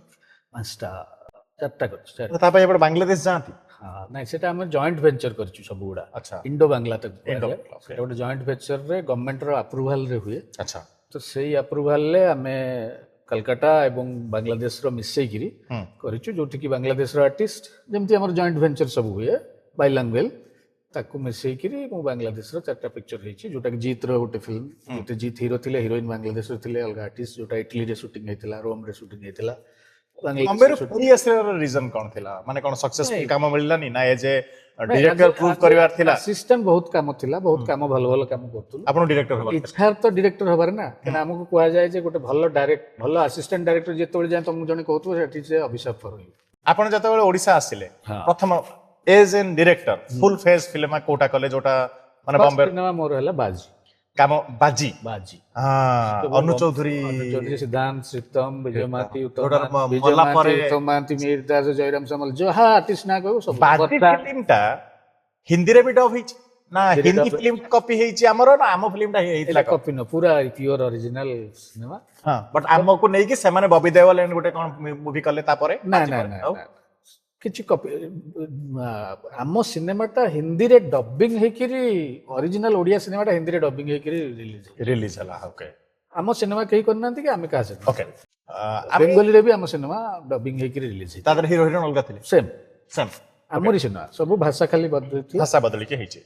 बाजीटा गोटे बहुत भलो फिल्म तादरे अनु चौधरी भी डेब्यू करथिले कि ना डेब्यू नहीं अनु चौधरी से तोळ को डेब्यू करि फिल्म बडो किछि आसी सारथिले। तेणु सेतिरे ओडिसा रे जे कोनसे आर्टिस्ट खोजिबो पाइबो तमे, जेमति कहली सिद्धांत महापात्र, श्रीतम, अनु चौधरी, वर्षा, मो बाजी देखिछि, विजय महांती, उत्तम महांती, मिहिर दास, अश्रुमोचन, जयराम समल एमती आ फर्स्ट टाइम से सिनेमा रे मिहिर दास भेला फिल्म करथिले। उत्तम महांती का सहित काम करछन्ते, विजय महांती का सहित दुखराम स्वयं नाइ मु करै उत्तम महांती, विजय महांती, मिहिर दास एबे तांकर तीन जनक जेनेरेशन रो पिला माने भी हमर एठी अछंती, तांको सहित भी आपनकर मूवी गुटे गुटे सरलानी बाबू साहब केवल अम्लान को सहित करिनी मु। ओके बाकी तो बाबू को सहित करछि। हमर जति के पुराना एक्टर थिले कहा सहित सबटु बढ़िया माने लाइक गोटे ये थिला आपनकर ट्यूनिंग? मोर मिहिर भाई सहित बहुत भलो ट्यून थिला, ମାନେ ଯୋଉ ମିହିର ଭାଇ ବି ଓପନଲି ସେଇଟା କହନ୍ତି, ମୁଁ ବି କହେ, ଯୋଉ କହନ୍ତିନି ଯୋଉ କେମିଷ୍ଟ୍ରି ଜମେ ହଁ ହିରୋ ହିରୋଇନଙ୍କର ଆର୍ଟିଷ୍ଟଙ୍କ, ସେମିତି ମୋର ମିହିର ଭାଇଙ୍କର ଆର୍ଟିଷ୍ଟ ହିସାବରେ କେମିଷ୍ଟ୍ରି ଜମେ, ଯେମିତି ବାବୁର ମୋର କେମିଷ୍ଟ୍ରି, କେମିଷ୍ଟ୍ରି ହଁ ସେଇଟା ଗୋଟେ ବୁଝି ଭାଇବ୍ରେସନ ଯାଆନ୍ତି ମ୍ୟାଚ୍ ମାନେ ଲାଇକ୍ କରିଯାଏ। ହଁ ଗୁଡାଏ କଥା, ଅକୁହା କଥାକୁ ଆମେ ଇସାରାରେ କଥା ହେଇପାରୁ, ହଁ ଗୁଡାଏ ଜିନିଷ ବିଶ୍ୱାସରେ ଚାଲେ ଆମ ଭିତରେ। ହଁ ମିହିର ଭାଇ ଜୀବନରେ ବାଜି ପରଠାରୁ, କାହିଁକିନା ବାଜିର ରୋଲଟାକୁ କନଭିନ୍ସ କରିବା ପାଇଁ ମତେ 7-8 ଦିନ ଲାଗିଥିଲା ତାଙ୍କୁ, କାହିଁକିନା ସିଏ କହିଥିଲେ ଯେ ତୁ ବମ୍ବେରୁ ଆସିଛୁ, ବମ୍ବେରୁ ଏମିତି ବହୁତ ପିଲା ଆସନ୍ତି ପାଗଳାମି କରନ୍ତି ସବୁ, ହୁଁ ମିହିର ଦାସ ଭୋଳାଶଙ୍କର ଯିଏ କରେ, ହୁଁ ଯିଏ ଗୋଟେ ଭୋଲା ଭାଲା ଚରିତ୍ର କରିକି ଆସିଛି, ତୁ ତାକୁ ଭିଲେନ କରିବୁ କହୁଛୁ, ତୋ ମୁଣ୍ଡ ଖରାପ ହେଇଯାଉଛି, ତୁ ବର୍ବାଦ ହବୁ, ପ୍ରଡ୍ୟୁସର ବର୍ବାଦ, ମୁଁ ବି ବର୍ବାଦ। 7 days ନେଇଥିଲି ଫାର୍ଷ୍ଟ ଟାଇମ୍ ମିହିର ଦାସ ସେଥିରେ ଭିଲେନ ରୋଲ କରିଥିଲି। ବଟ୍ ତା ପରଠାରୁ ହୁଁ ଗୋଟିଏ ଫୋନ୍, ଭାଇ 27 ତାରିଖ ସୁଟିଂ, ହଁ ରେ ବାବା, ଆଉ କହିବୁ ଆଉ ଯିବି ସକାଳୁ ଆଉ କରିଦେବି ଆଉ, ଭଲ ଅଛି ତ ସବୁ ରୋଲ, ହଁ ଭାଇ ଆସିଲେ କରିବେ। ତାପରଠାରୁ ସେ ଆଉ ଭଲ ବି ପଚାରିଲେନି, ସେତିକି। ସେଇ ଯୋଉ ଇଏ ବାବୁ ଯେମିତି ଆଜି ଯେ ପର୍ଯ୍ୟନ୍ତ ଯେବେ ବି ଇଏ ହେଲେ ବାବୁ ମନିଟର ଦେଖେନି କି ବାବୁ ସ୍କ୍ରିପ୍ଟ ଶୁଣେନି, ସେ ଭରସାଟା ଆପଣଙ୍କ ଉପରେ ଅଛି। କେବେ ବି। ଆପଣଙ୍କୁ ଆଉ ଥରେ ଅଭିନନ୍ଦନ ଦେବି ଭାଇ, ଆପଣ ରିସେଣ୍ଟ ରାଜ୍ୟ ଚଳଚ୍ଚିତ୍ର ପୁରସ୍କାର ପାଇଲେ। Thank you very much. ରାଜ୍ୟ ଚଳଚ୍ଚିତ୍ର ପୁରସ୍କାର ପାଇଁ କାଫି ସାରା କଣ୍ଟ୍ରୋଭର୍ସି ହେଲା, ବଟ୍ ଆପଣଙ୍କ ନାଁରେ ହେଇନି, ବିକଜ ୟୁ ଡିଜର୍ଭ। ହେଇଛି, ହଉଛି ନା, ଆପଣଙ୍କ ନାଁରେ ଆରେ I don't ଅଦ୍ଭୁତ ହଉଛି। ଆପଣଙ୍କ ନାଁରେ ହେଇନି। ମୋ ନାଁ ନହେଲେ ବି Like ଦେଖନ୍ତୁ ଚଳଚ୍ଚିତ୍ର ମୁଁ ଏଥିପାଇଁ ଏଇଟା କହିବାକୁ ଚାହିଁଲି, ହୁଁ। ଲୋକ କେମିତି ଜାଣି ଶୁଣିକି କରିବାକୁ ଚାହୁଁଛନ୍ତି, ହୁଁ ହୁଁ ମାନେ ଏଟାକୁ କଣ କୁହାଯିବ ମୁଁ ଜାଣିନି, ହୁଁ ଯୋଉଟା ସତ ସେଟା ସତ ହବା ଦରକାର। ଏଇ 2 ଦିନ ତଳେ ମୁଁ ସେ ଭିଡିଓ ମତେ ବାବୁସାନି ପଠେଇଥିଲେ, କହିଲେ ଦେଖ ଦାଦା କେମିତି ଜବରଦସ୍ତି କରଉଛନ୍ତି, ଯେ ପାୱାର ସିନେମା ଗୋଟେ ରିମେକ୍ ସିନେମା, ପାୱାର ସିନେମା ଗୋଟେ କପି ସିନେମା, ଓକେ ଏବଂ ତା ଡାଇରେକ୍ଟର ତା ହିରୋକୁ କାହିଁ ମିଳିଲା, ହୁଁ ଜବରଦସ୍ତି କରଉଛନ୍ତି। ହୁଁ So, ସେମାନେ ଜାଣିବା ଦରକାର ଯେ କୌଣସି ଗୋଟେ ଫ୍ରେମରେ ପବ୍ଲିକ ତାଙ୍କୁ ଲେଖୁଛନ୍ତି ଯେ ଭାଇ ପାୱାର ଅରିଜିନାଲ ସିନେମା, ଅରିଜିନାଲ, ସେ ତାଙ୍କୁ ଜବରଦସ୍ତି କରୁଛନ୍ତି, ମାନେ ଏଇଟା କୋଉ ପ୍ରକାରର ଇଏ ମୁଁ ଜାଣିନି। ହୁଁ ବଟ୍ ଏଇଟା ଦ୍ୱାରା କ'ଣ ଫାଇଦା ମିଳୁଛି ଲୋକଙ୍କୁ, କ'ଣ ମିଳୁଛି, ଏଇ ଯୋଉ କଣ୍ଟ୍ରୋଭର୍ସି ବି ହେଲା, ଆ ଦ୍ୱାରା କିଛି ଫାଇଦା ହେଲା କି? ନା ମତେ ଲାଗିଲା ଆମେ ଆ ଆମରି ଦ୍ୱାରା ଉପରକୁ ଆମ ଗୁଅ ଭିତରେ ଫିଙ୍ଗା ବାଡାବାଡି ଫିଙ୍ଗି ହବା ହେଇକିରି ନିଜର କିଛି ଫାଇଦା ପାଇଁ ଆମେ ଆମ ଲୋକମାନଙ୍କ ପାଖକୁ ଆମର ଦୁର୍ବଳତା ଗୁଡା ନେଇ ଦେଖୁଛେ, ହଁ ଯାହାଦ୍ୱାରା ଲୋକ ଆମକୁ ଘୃଣ୍ୟ ନଜରରେ ମଧ୍ୟ ଦେଖୁଛେ। ନା ଆମରି ଦେଖନ୍ତୁ, ମୁଁ ଆପଣଙ୍କ ଉପରୁ କାଦ ଫିଙ୍ଗିବି, ଆପଣ ମୋ ଉପରୁ କାଦ ଫିଙ୍ଗିବେ, ଅଳିଆ ତ ଆମେ ଦି ଜଣ ହେବା। କ୍ଷତି ଆମେ ଦି ଜଣ ଲାଭ କାଦ ହବ। ନଥାଏ ଏକଦମ। ତ କାହାରି କିଛି ଆପଣଙ୍କ ଉପରେ ବି କାଦ ଛିଟା ପଡିବ, ମୋ ଉପରେ ବି କାଦ ଛିଟା ପଡିବ, ଦି ଜଣ ଯାକ ଅଳିଆ ହେଇଯିବା, ଦି ଜଣ ଯାକ ଗନ୍ଧିଆ ହେଇଯିବା, ତ ତାର କିଛି ମିନିଂ ନାହିଁ। ବରଂ କାମ ସେମିତି କରିବା, ନେକ୍ସଟ ଇୟର ମତେ ମିଳୁ, ହଁ ହଁ, କାହାରିକୁ ବି ମିଳୁ, ଠିକ ଅଛି ନା, ମିଳୁ। ଶୁଣ, କରପସନ ହଉଥିବ, ହଉଛି, ସବୁ ଜାଗାରେ ହଉଛି, ବଟ୍ ଦ୍ୟାଟ୍ ଡଜଣ୍ଟ ମିନ୍ ଯେ ଆମେ ଆମ ଜାଗାଟାକୁ ଏତେ ପଲ୍ୟୁଟ କରିଦବା। ଆପଣ ଏବଂ କେତେ ସତରେ ଅରିଜିନାଲ ଫିଲ୍ମଟାକୁ ମିଛ କହିକିରି ଜବରଦସ୍ତି ଲୋକଙ୍କ ସାମ୍ନାକୁ ମୁଁ ପାୱାର ଦେଖିଛି, ମୁଁ ଜାଣିନି ଅରିଜିନାଲ କି ଡୁପ୍ଲିକେଟ, ମତେ ମତେ ଫିଲ୍ମ ଦେଖିଲି, ମୁଁ ଟିକଟ କାଟିକି ଯାଇଥିଲି, ମୁଁ ଦେଖ, ମନୋରଞ୍ଜନ ମାନେ ମତେ କମ୍ପ୍ଲିଟ ପଇସା ହାତୁଲ ହେଲା। ମୁଁ ଜାଣିଛି That's it. ପିଓର ସେଇ ବର୍ଷର ସବୁଠାରୁ ଯୋଉ ସିନେମାଟା ରିମେକ୍, ହଁ। ତାକୁ ପବ୍ଲିକ ଜାଣିଛନ୍ତି, ହଁ। ପୁରା 2ଟା ସିନେମାର ଇଏ, ତାକୁ ବି ବେଷ୍ଟ ଏଣ୍ଟରଟେନମେଣ୍ଟ ସିନେମା ମିଳିଛି। ତ ଆମେ ତ କହୁନୁ ନା କ'ଣ ଦରକାର, ଆରେ ଗୋଟେ ସିନେମାଟା କରିଛି ଯିଏ, ସେ ଜାଣିଛି, କରିଛି, ଲୋକଙ୍କୁ ଏଣ୍ଟରଟେନମେଣ୍ଟ କରିଛି, ସବୁ ଇଏ କରିଛି, ତାକୁ ନେଇକିରି ଏତେ ମୁଁ କିଛି ବୁଝିପାରେ ନା। କେତେ ଆପଣଙ୍କର ସବୁଠୁ ପସନ୍ଦିଦା କଳାକାର, ଆକ୍ଟର ଆକ୍ଟ୍ରେସ୍ କହୁନି, କଳାକାର କିଏ ଓଡ଼ିଶାରେ ବର୍ତ୍ତମାନ ପ୍ରେଜେଣ୍ଟ ଟାଇମରେ ସବୁଠୁ ପସନ୍ଦିଦା କଳାକାର କଥା କହୁଛି? ମତେ ଯଦି ଏଗେନ୍ ପଚାରିବ, ମିହିର ଭାଇ ତ ଚାଲିଗଲେ, ସିଏ ମୋର ବହୁତ ପସନ୍ଦର କଳାକାର ଥିଲେ। ଜୀବନ୍ତ ଆଉ ଜୀବନ୍ତ ଭିତରେ ଯଦି ବର୍ତ୍ତମାନ କଳାକାର ହିସାବରେ ପଚାରିବ, ତାହେଲେ ମୁଁ ପର୍ସନାଲ ଲାଇଫ ବିଷୟରେ କିଛି କହିବିନି, ବା ମତ୍ସ୍ୟ ହିସାବରେ କହିବିନି, ମତେ କଳାକାର ହିସାବରେ ଗୋଟେ ଆର୍ଟିଷ୍ଟ ହିସାବରେ ଜଣେ ଭିତରେ ଲିମିଟ କରିହବନି। ନା ନା, ମୁଁ ଏମିତି ଚାହୁଁଛି, ମାନେ ମୁଁ କ'ଣ ପଚାରିବା ପାଇଁ ଆପଣଙ୍କୁ ଚାହୁଁଛି, ଲାଇକ୍ ତପି ହି ଯେ ବହୁତ ବଢିଆ କଳାକାର, ହିରୋ ନୁହେଁ, ହିରୋଇନ ନୁହେଁ, କଳାକାର କଥା ବୁଝିଲି, ସେଇ କଥା କହିଲି। ମୁଁ ତା ସହିତ ବାର ବାର କାମ କରିବା ପାଇଁ ଚାହେଁ, ତାକୁ ମୁଁ କିଛି ବି କ୍ୟାରେକ୍ଟର ଦେବି ନା, ସିଏ କରିଦିଏ। ନା ସେଇ ହିସାବରେ ହେଲେ ଦେଖନ୍ତୁ, ମୁଁ ନିଶ୍ଚିତ ଭାବରେ ଆକୁ କ୍ୟାଟେଗୋରାଇଜ କରିକି କହିବି। ବିଭିନ୍ନ ଜାଗାରେ ବିଭିନ୍ନ ଲୋକମାନେ ଇଏ କରିଛନ୍ତି, ଦେଖନ୍ତୁ, ଯିଏ ହିରୋଟେ ହଉଛି, ମତେ ଲାଗେ ଯେ ଯେମିତି କହିଲି ଯେ ବାବୁର ମୋର କେମିଷ୍ଟ୍ରି ଗୋଟେ ଅଲଗା ପ୍ରକାରର, ମତେ ଲାଗେ ଯେ ସେ ମତେ ବୁଝିପାରେ, ଏବଂ ମୁଁ ଯଦି ତା ସହିତ କାମ କରୁଛି ବହୁତ କମ୍ଫର୍ଟେବଲ, କୌଣସି ପ୍ରକାର ଅସୁବିଧା ହୁଏ ନାହିଁ ଗୋଟେ ହିରୋ ହିସାବରେ ଯଦି ଦେଖୁଛି। ସେମିତି କ୍ୟାରେକ୍ଟର ଆର୍ଟିଷ୍ଟ ଇଏ ସିଏ, ମତେ ବବି ମିଶ୍ର ସହିତ କାମ କଲାବେଳେ ବହୁତ ବଢିଆ ଲାଗେ, ଏବଂ ବହୁତ ବଢିଆ ଆକ୍ଟର, ତାକୁ ଯେକୌଣସି କ୍ୟାରେକ୍ଟରରେ ପକେଇ ଦିଅ ସେ କରିକି ମାନେ ଜଷ୍ଟିସ ଦେଇଦିଏ ଆକ୍ଟର ହିସାବରେ ଫାଣ୍ଟାଷ୍ଟିକ।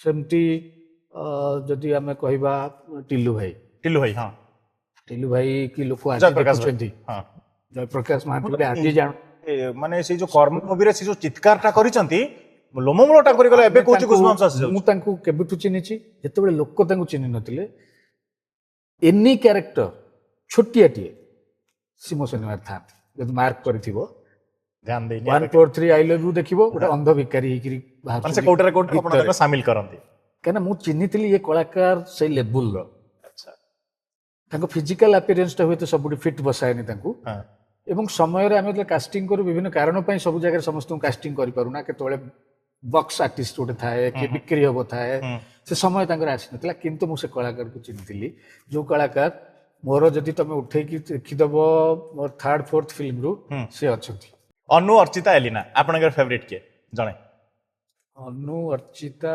ଏଲିନା। ଏଲିନା ଫେଭରେଟ ଶବ୍ଦକୁ ନେଇକିରି ମୁଁ ତ ଟିପିକାଲ Director ହିସାବରେ ନା? ସେଇ ଯୋଉ ଏମିତି ଦେଖ, ତିନି ଜଣ ଯାକ ଯେମିତି କହିଲେନି ହଁ। କଳାକାର ହିସାବରେ ମୁଁ କହିପାରିବି ତାଙ୍କ ଭିତରେ ମୁଁ ଯଦି ଭର୍ସାଟାଇଲ ଅଭିନୟ ଭର୍ସାଟାଇଲ ଜାଗାରେ ବସେଇ ଦେବାକୁ ଚାହିଁବି ମତେ ଲାଗେ ଏଲିନା ସୁପର ବସିଯିବ ମାନେ ଏଇ କେତେ ଦିନ ହେଲା ଯୋଉମାନେ ବି ମୋ ଗେଷ୍ଟ ବସୁଛନ୍ତି ଇଭିନ୍ସ ମୁଁ ବି ଏଲିନାକୁ ସମସ୍ତେ ତାରିଫ କରୁଛନ୍ତି ଏଣ୍ଡ ଆଫ୍ଟର ବିଭିନ୍ନ ଜାଗାରେ ବିଭିନ୍ନ ଇଏ ତାର ଗୋଟେ ସେ ଯୋଉ ମଲ୍ଟି ଇଏଟେ ଅଛି ସେ ଫିଟ୍ ବସିଯିବ ବର୍ତ୍ତମାନ ସମୟରେ ସବୁ ଜାଗାରେ ନା ସେଇଟା ଗୋଟେ ତାର ଭଲ ଇଏ ମୁଁ ଲାଷ୍ଟ ଟାଇମ ବି କହିଥିଲି ଆକ୍ଚୁଆଲି ନା ସେ ତାଙ୍କର ପରିପକ୍ୱତା ଦେଖେଇଲେଣି ଏବଂ ବହୁତ କାହିଁକିନା ଦେଖନ୍ତୁ ସମସ୍ତେ ଭଲ ଅଭିନୟ କରିନାହାନ୍ତି କି ଅର୍ଚିତା ବହୁତ ସୁନ୍ଦର ହଁ, ନିଶ୍ଚିତ। ସିନେମା ଅର୍ଚିତା କରିଛନ୍ତି ସେଇ ପର୍ଟିକୁଲାର ରୋଲଟା ହୁଏତ ଏଲିନାକୁ ଭଲ ଲାଗିବନି ଏଲିନା କଲେ ଭଲ ଲାଗିବନି ସେଥିପାଇଁ ମୁଁ ଅର୍ଚିତାଙ୍କୁ ନେଇଥିଲି ମୁଁ କରିଥିଲି ଗୋଟେ ଟେଲିଫିଲ୍ମ କରିଥିଲି ସୁଜାତା ସେନାପତି ରୋଲ ନମ୍ବର 27 ସୁଜାତା ସେନାପତି ଓକେ ଅର୍ଚିତାଙ୍କୁ ଦେଖିବ ସେଇ ଅଭିନୟ ଟ୍ରମଣ୍ଡସ୍ ସେଇ ପର୍ଟିକୁଲାର କ୍ୟାରେକ୍ଟର ଏଲିନା କରିପାରିବ ଏବଂ ତାଙ୍କର ଲୁକ୍ ବିନା ମେକଅପ୍ରେ ଦାଗ କରି ମୁହଁରେ ଆମେ ସବୁ ସୁଟିଂ କରିଥିଲୁ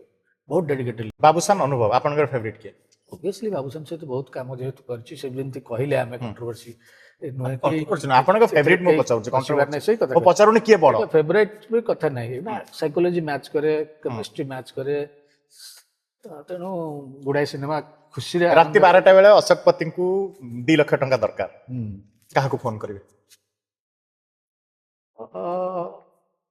ସେ ବ୍ୟକ୍ତିତ୍ୱ ଯେମିତି କହିଲି ନା ସେ ଯେମିତି ଉତ୍ତମ ଭାଇ ଥିଲେ ସିଏ ହିଁ ସେମିତିଆ ଲୋକ ଥିଲେ ରାତି 2ଟାରେ ଉତ୍ତମ ଭାଇ ହିଁ 2 ଲକ୍ଷ ଟଙ୍କା ଦେଇପାରିବ ଓକେ କିମ୍ବା କେତେବେଳେ କିମ୍ବା ଆଜିକା ସମୟରେ ଯେମିତି ମୋର ଅଛନ୍ତି କିଛି ଲୋକ ଧର ଯୁଗଳ ଦେବତା ଯୁଗଳ ଭାଇ ହଁ ରାତି 12ଟା ଗୋଟେରେ ମୁଁ ହିଁ ସେମାନଙ୍କୁ ଫୋନ କରିପାରେ ଯିଏ 2 ଲକ୍ଷ ଟଙ୍କା ଦେବେ ରିଅଲିଟିରେ ଅଛନ୍ତି କିଛି ଲୋକ କିନ୍ତୁ ଯୋଉମାନେ ଆମେ ମିଶୁଛେ ଅତି ଡେଲି ଜୀବନରେ ହୁଏତ ସେମିତି ନ ହୁଏ ବହୁତ ଲୋକ ଅଛନ୍ତି ଯୋଉମାନଙ୍କ ସହିତ ଆମର ସମ୍ପର୍କ ବାହାରେ ହୁଏତ ବେଶୀ ଦେଖାଯାଏନି ବଟ୍ ଗ୍ରାଉଣ୍ଡରେ ସେମାନେ ହେଲ୍ପ କରିବେ ଠିଆ ହେଇଯିବେ କେତେବେଳେ ରବି ମିଶ୍ର ଜଣେ ଆକ୍ଟର ଅଛନ୍ତି ଜାଣିଛି ରବ ଭାଇନା କିଏ ରାତି 2-3 ପରେ ବାହାରିବେ ଆମ ମାମୁଁ ତ ହଁ ମୋର ଢେଙ୍କାନାଳର ଜଣେ ପ୍ରଡ୍ୟୁସର ଅଛନ୍ତି ଦୀପକ ମିଶ୍ର ବୋଲି ଆଜ୍ଞା ଯେ 2-3ଟା ଫିଲ୍ମ ପ୍ରଡ୍ୟୁସ କରିଥିଲେ ଏନି ଟାଇମ୍ ସେ ଇଣ୍ଡଷ୍ଟ୍ରିର ଯେକୌଣସି ଲୋକ ପାଇଁ ଠିଆ ହେଇଥିବେ ଆମର ଦେବୀ ମହାନ୍ତି ଯିଏ ତରଙ୍ଗରେ ଚାକିରି କରନ୍ତି ରାତି ଅଧରେ ଫୋନ କର ଏମିତିଆ ଲୋକ ଜୀବନ ରାତି ଅଧରେ ବାହାରିବେ ତମ ପାଇଁ ଖାଲି ପଇସାଟା ଇମ୍ପୋର୍ଟାଣ୍ଟ ନୁହଁ ପ୍ରେଜେଣ୍ଟଟା ବି ବେଳେବେଳେ ଇମ୍ପୋର୍ଟାଣ୍ଟ ପଇସା ଦେଇଦେବ କିନ୍ତୁ ସାଙ୍ଗରେ ନଥିଲେ ତ ହବ ଭଲ ଲାଗିବ ଭଲ ନୁହଁ ତମ ଗୁଡାଏ କାମରେ ମଣିଷ ପାଖରେ ଠିଆ ହେବା ଦରକାର ପ୍ରେଜେନ୍ସଟା ଦରକାର ସେଇଟା ଇଏ କେତେବେଳେ ଅର୍ଥ ବାଧକ ସାଜିଛି ଆପଣଙ୍କୁ କେତେବେଳେ ଗୋଟେ ଫିଲ୍ମ ଏମିତି ବନଉଛନ୍ତି ଅଧା ରାସ୍ତାରେ ଛାଡି ଦେଇଛନ୍ତି ବିକଜ ଅର୍ଥ ବାଧକ ସାଜିଲା ନାଇଁ ମୋ ସହିତ ପ୍ରାୟତଃ ହେଇନାହିଁ ଗୋଟିଏ ସିନେମା ମୋ ସହିତ ହେଇଛି ପ୍ରଡ୍ୟୁସର ମାଇଟ୍ ବି ତାଙ୍କର କିଛି ଅସୁବିଧା ହେଇଥିବ 2018ରେ ମୁଁ ଗୋଟେ ସିନେମା କରିଥିଲି ଏବେ ପର୍ଯ୍ୟନ୍ତ ମୁଁ ତାକୁ କମ୍ପ୍ଲିଟ୍ କରୁଛି ମୋ ଇଏରେ ମୋ ବଳରେ ମାତ୍ର 25 ନା 16 ଲକ୍ଷ ଦେଇଥିଲେ ତାପରେ ଆଉ ଦେଲେ ନାହିଁ କ'ଣ ତାଙ୍କର ଅସୁବିଧା ହେଲା ବହୁତ କଷ୍ଟରେ 25 ପର୍ଯ୍ୟନ୍ତ ଗଲେ ଏବଂ ସେ ସିନେମା ଅଧା ହେଇକିରି ରହିଗଲା ଓକେ ଏବଂ ତାକୁ ମୁଁ ବର୍ତ୍ତମାନ କେମିତି କ'ଣ କରିକି କମ୍ପ୍ଲିଟ୍ କରିବି କ୍ଲୋଜ କରୁଛନ୍ତି ଓକେ ନହେଲେ ବାକି ଯେପର୍ଯ୍ୟନ୍ତ ମୁଁ ସିନେମା କରିଛି ଯାହା କରିଛି ଭଗବାନଙ୍କର ଆଶୀର୍ବାଦରୁ ସବୁ ଜିନିଷ ଜାଗା ହେଇଛି ବଡ଼ ବଡ଼ ପ୍ରଡ୍ୟୁସରଙ୍କର କାମ କରିଛି ବହୁତ ବଡ଼ ବଜେଟର ସିନେମା କରିଛି ଆପଣ ବନେଇଥିବା ବହୁତ ଅଧିକା ପଇସା ସବୁଠୁ ଅଧିକା ନେଇଛି ସେଇଟା ବହୁତ ଅଧିକା ପଇସା ମଧ୍ୟ ପ୍ରଡ୍ୟୁସରଙ୍କୁ ଦେଇଛି ଆପଣ ସବୁଠୁ ଅଧିକା ପ୍ରଡ୍ୟୁସରଙ୍କୁ ଦେଇଥିବା ମୁଭିଜ ଭିତରୁ ମାନେ ପଇସା ଦେଇଥିବା ଆପଣଙ୍କର ସବୁଠୁ ବେଶୀ ଇନକମ୍ କରିଥିବା ମୁଭିର ନାଁ କ'ଣ ସିଷ୍ଟର ଶ୍ରୀଦେବୀ ସେ ସମୟରେ ଆମେ ବିଜନେସ୍ କରିଥିଲୁ 8 crores ଲୋକ ବେହୋସ ହେଇଯିବେ ଏ ସମୟରେ ହିରୋଇନ କିଏ ଥିଲେ ହିରୋଇନ ଇଣ୍ଟ୍ରୋଡ୍ୟୁସ କରିଥିଲି ଶିବାନୀ କି ସେଥିରେ ଆଚ୍ଛା ଆମ ଆଉ ଗୋଟେ ହିରୋଇନ ଥିଲା ବାବୁସାନ ନିଜେ ସିଷ୍ଟର ଓକେ ହଁ ହଁ ହଁ ସେ ନର୍ସ ବାଲା yes yes yes ହଁ ତା ପୂର୍ବରୁ ସବୁଠୁ ବଡ ଆଉ ଗୋଟେ ହିଟ୍ ଥିଲା ସେଟା ହେଲା ଲଭ ଷ୍ଟେସନ। ତାପରେ ଆପଣ ଶିବାନୀକୁ ରିପିଟ୍ କାହିଁ କଲେନି? ଶିବାନୀ କରିଛି ନା ଗୁଡୁ ଗ୍ୟାଙ୍ଗଷ୍ଟର। ଆଚ୍ଛା ଗୁଡୁ ଗ୍ୟାଙ୍ଗଷ୍ଟରଟା ବି ଆପଣ କରିଥିଲେ ନା? ହଁ ଆଚ୍ଛା ତାପରେ ବଡ ବଡ ହିଟ୍ ଯୋଉଗୁଡାରେ ବହୁତ ପଇସା ରୋଜଗାର ହେଇଛି ସୁପର ମିଛୁଆ ସୀତା ବାବୁଙ୍କର ହଁ ମାନେ ଅଗଣିତ ଯୋଉ କହନ୍ତି ବଣ୍ଡଲ ଗଣି ହବନି ପଇସା। ଲଭ ଷ୍ଟେସନ ସେଇଟାରେ ଅଶୋକପତିଙ୍କୁ କେମିତି କଣ ମିଳେ remuneration? ତ ଆମର ଯେମିତି ଆପଣ ଆଗରୁ fix ଡାଇରେକ୍ଟର ଥାଏ ଏଇଟା ଆଗରୁ ଫିକ୍ସ ଥାଏ ଆଗରୁ ଫିକ୍ସ ଫିଲ୍ମ ଯଦି ସତରେ ସୁପର ହିଟ୍ ହେଇଗଲା ଏକ୍ସଟ୍ରା କିଛି ମିଳେ? ନା ମିଳେନି ମିଳେନି, ଓଡ଼ିଶାରେ ଦିଅନ୍ତି ଏ ସବୁ ଜିନିଷ ପର୍ଯ୍ୟନ୍ତ ହେଇନାହିଁ। ହଁ ହବ ସମୟ ଆସିବ ବର୍ତ୍ତମାନ ଜେନେରେସନର ପିଲା କରିବେ। ଆପଣ ବ୍ଲାକ୍ ରେ ଏରା ଦେଖିଛନ୍ତି? ହଁ ଆପଣ ଇଏ ବି ଦେଖିଦେଲେ ଯେ ଆମେ ଫିଲ୍ମ ପକେଇ ଦେଇକି ଲୋକଙ୍କୁ ଫ୍ରିରେ ଦେଖାଉଛନ୍ତି, ଦିଟା ଯାକ ଏରା ଆପଣ ଦେଖିଦେଲେ। ଏବେ ତ ଏରା ଦେଖୁଛି ଇଣ୍ଟରେଷ୍ଟିଂ।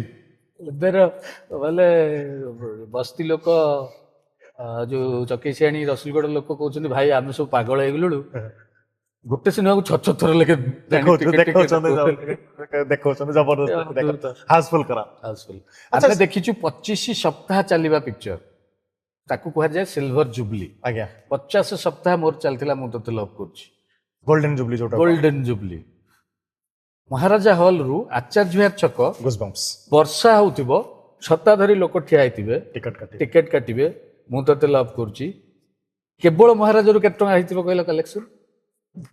ଲୋକ ଗଳି ପଡିବେ। ଓନ୍ଲି ମହାରାଜାରୁ 15 ଟଙ୍କା ଟିକେଟରେ 29 ଲକ୍ଷ। ଆଚ୍ଛା ଭାଇ ଏବେ ଏସବୁ ଦେଖିଛୁ ଆମେ। ପିକ୍ଚର କରିବୁ ଏମିତି ଫୋପାଡ଼ି ଦେବୁ ଯୋଉ କହନ୍ତିନି ସବୁଆଡେ ଆସୁଥିବୁ ହାଉସଫୁଲ ଆମେ ଯାଇ ଆଉ ଗୋଟେ ଫିଲ୍ମ କରୁଥିବୁ କିଛି ନାହିଁ ପିକ୍ଚର। ଲୋକ ପାଗଳ ପରିକା ଫିଲ୍ମ ଦେଖୁଥିଲେ। ଏବେ କଣ କୁଆଡେ ଗଲା ସେ ଏରା କଣ ପାଇଁ ଦେଖୁନାହାନ୍ତି? ନାଇଁ କଣ ପାଇଁ ଦେଖୁନାହାନ୍ତି ଏକରେ ତ ସେମିତିଆ ସିନେମା ତିଆରି ହଉନାହିଁ। ଏଇଟା ଲୋକଙ୍କୁ ଫିଲ୍ମ ଦରକାର ଏଣ୍ଟରଟେନମେଣ୍ଟ ଆଚ୍ଛା ଭାଇ ଦରକାର। କଥା କହିଲେ ଆଗରୁ ଆପଣ ଉତ୍ତମ ମହାନ୍ତି ବିଜୟ ମହାନ୍ତି ମିହିର ଦାସ ସମସ୍ତଙ୍କୁ ଗୋଟେ ଫ୍ରେମରେ ରଖୁଥିଲେ କାମ କରୁଥିଲେ ଏଣ୍ଡ ଲୋକ ରିପିଟେଡଲି ସେଇ କାଇଣ୍ଡ ଅଫ ଫିଲ୍ମ ଆସୁଥିଲେ ଲୋକ ଦେଖୁଥିଲେ। ଏବେ କାହିଁକି ଆମେ ଅନୁଭବ ବାବୁସାନ ମାନେ ସମସ୍ତେ ଶ୍ରୀତମ ଦାସ 4-5 ଜଣଙ୍କୁ ନେଇକି କରିପାରୁନାହାନ୍ତି ଗୋଟେ ମୁଭି? ସେମାନେ କରୁନାହାନ୍ତି ବୋଲି ଆମେ କରୁନୁ ନା। ଆମ ପାଖରେ କଣ ଅସୁବିଧା ଅଛି? ପଇସା ଅଭାବ ପଡୁଛି? କିଛି ପଇସା ଅଭାବ ନାହିଁ। ସେମାନେ ହଁ କୁହନ୍ତୁ ଇଣ୍ଡଷ୍ଟ୍ରି ଚେଞ୍ଜ ହେଇଯିବ ଗୋଟେ ରାତିରେ। ତମେ ଏବେ କୁହ ମତେ ଗୋଟେ ଫିଲ୍ମ କରିବି ମୁଁ ଯୋଉଥିରେ ବାବୁସାନ ଥିବେ ଅନୁଭବ ଥିବେ ସେ ଫିଲ୍ମ ଯଦି ଖାଲି ବାବୁସାନଙ୍କ ଫିଲ୍ମ 20 କୋଟି ଟଙ୍କା ବିଜନେସ ଦଉଛି ଖାଲି ଅନୁଭବ ଫିଲ୍ମ ଦଉଛି ଏତେ କୋଟି ଟଙ୍କା ବିଜନେସ ତାହେଲେ ଦି ଜଣଙ୍କ ସିନେମା ଯେତେବେଳେ ହବ ତାର କଣ କ୍ରେଜ ରହିବ? କେବେ ଆପଣ ଟ୍ରାଏ କରିଛନ୍ତି ଅନୁଭବ ବାବୁସାନଙ୍କୁ ନେଇକି ଗୋଟେ ଫିଲ୍ମ କରିବା ପାଇଁ? ପ୍ରାୟ ମନ ଭିତରେ କରିଛି ମୁଁ ଜାଣିଛି କରୁନାହାନ୍ତି ମାନସିକତା ଆମେ ତ ଇଣ୍ଡଷ୍ଟ୍ରି ଭିତରେ ରହୁଛୁ ନା ବଟ୍ ଆପଣ ତ କେବେ ତ ପିଚିଂ କରୁନାହାନ୍ତି ଥରେ? ପିଚିଂ କଣ ମୁଁ ଜାଣିଛି ଯୋଉଟା ଜାଣିଛି ଯୋଉଟା ହବନି କାହିଁ ବେକାର ଗୋଟେ ଭଲ ପ୍ରଡ୍ୟୁସର କିଏ ଚାହିଁଲେ ହେଇ ବି ପାରେ ଏମିତି କିଛି ନାହିଁ। ସେଟା ସମୟ ଚାହିଁଲେ ଭଗବାନ ଚାହିଁଲେ ସମୟ ଚାହିଁଲେ ବଟ୍ ମୁଁ କହିବା କଥା ସେମାନେ କରିବା ହଁ ମାରିବା ଦରକାର। ହଁ ଥରେ ମାରିବେ ଯଦି ଇଣ୍ଡଷ୍ଟ୍ରି ପ୍ରକୃତରେ ବଦଳିବ। ମୁଁ ଲାଷ୍ଟ ଟାଇମ ମନୋଜ ମିଶ୍ରଙ୍କର ଗୋଟେ ଇଣ୍ଟରଭ୍ୟୁ ନେଇଥିଲି।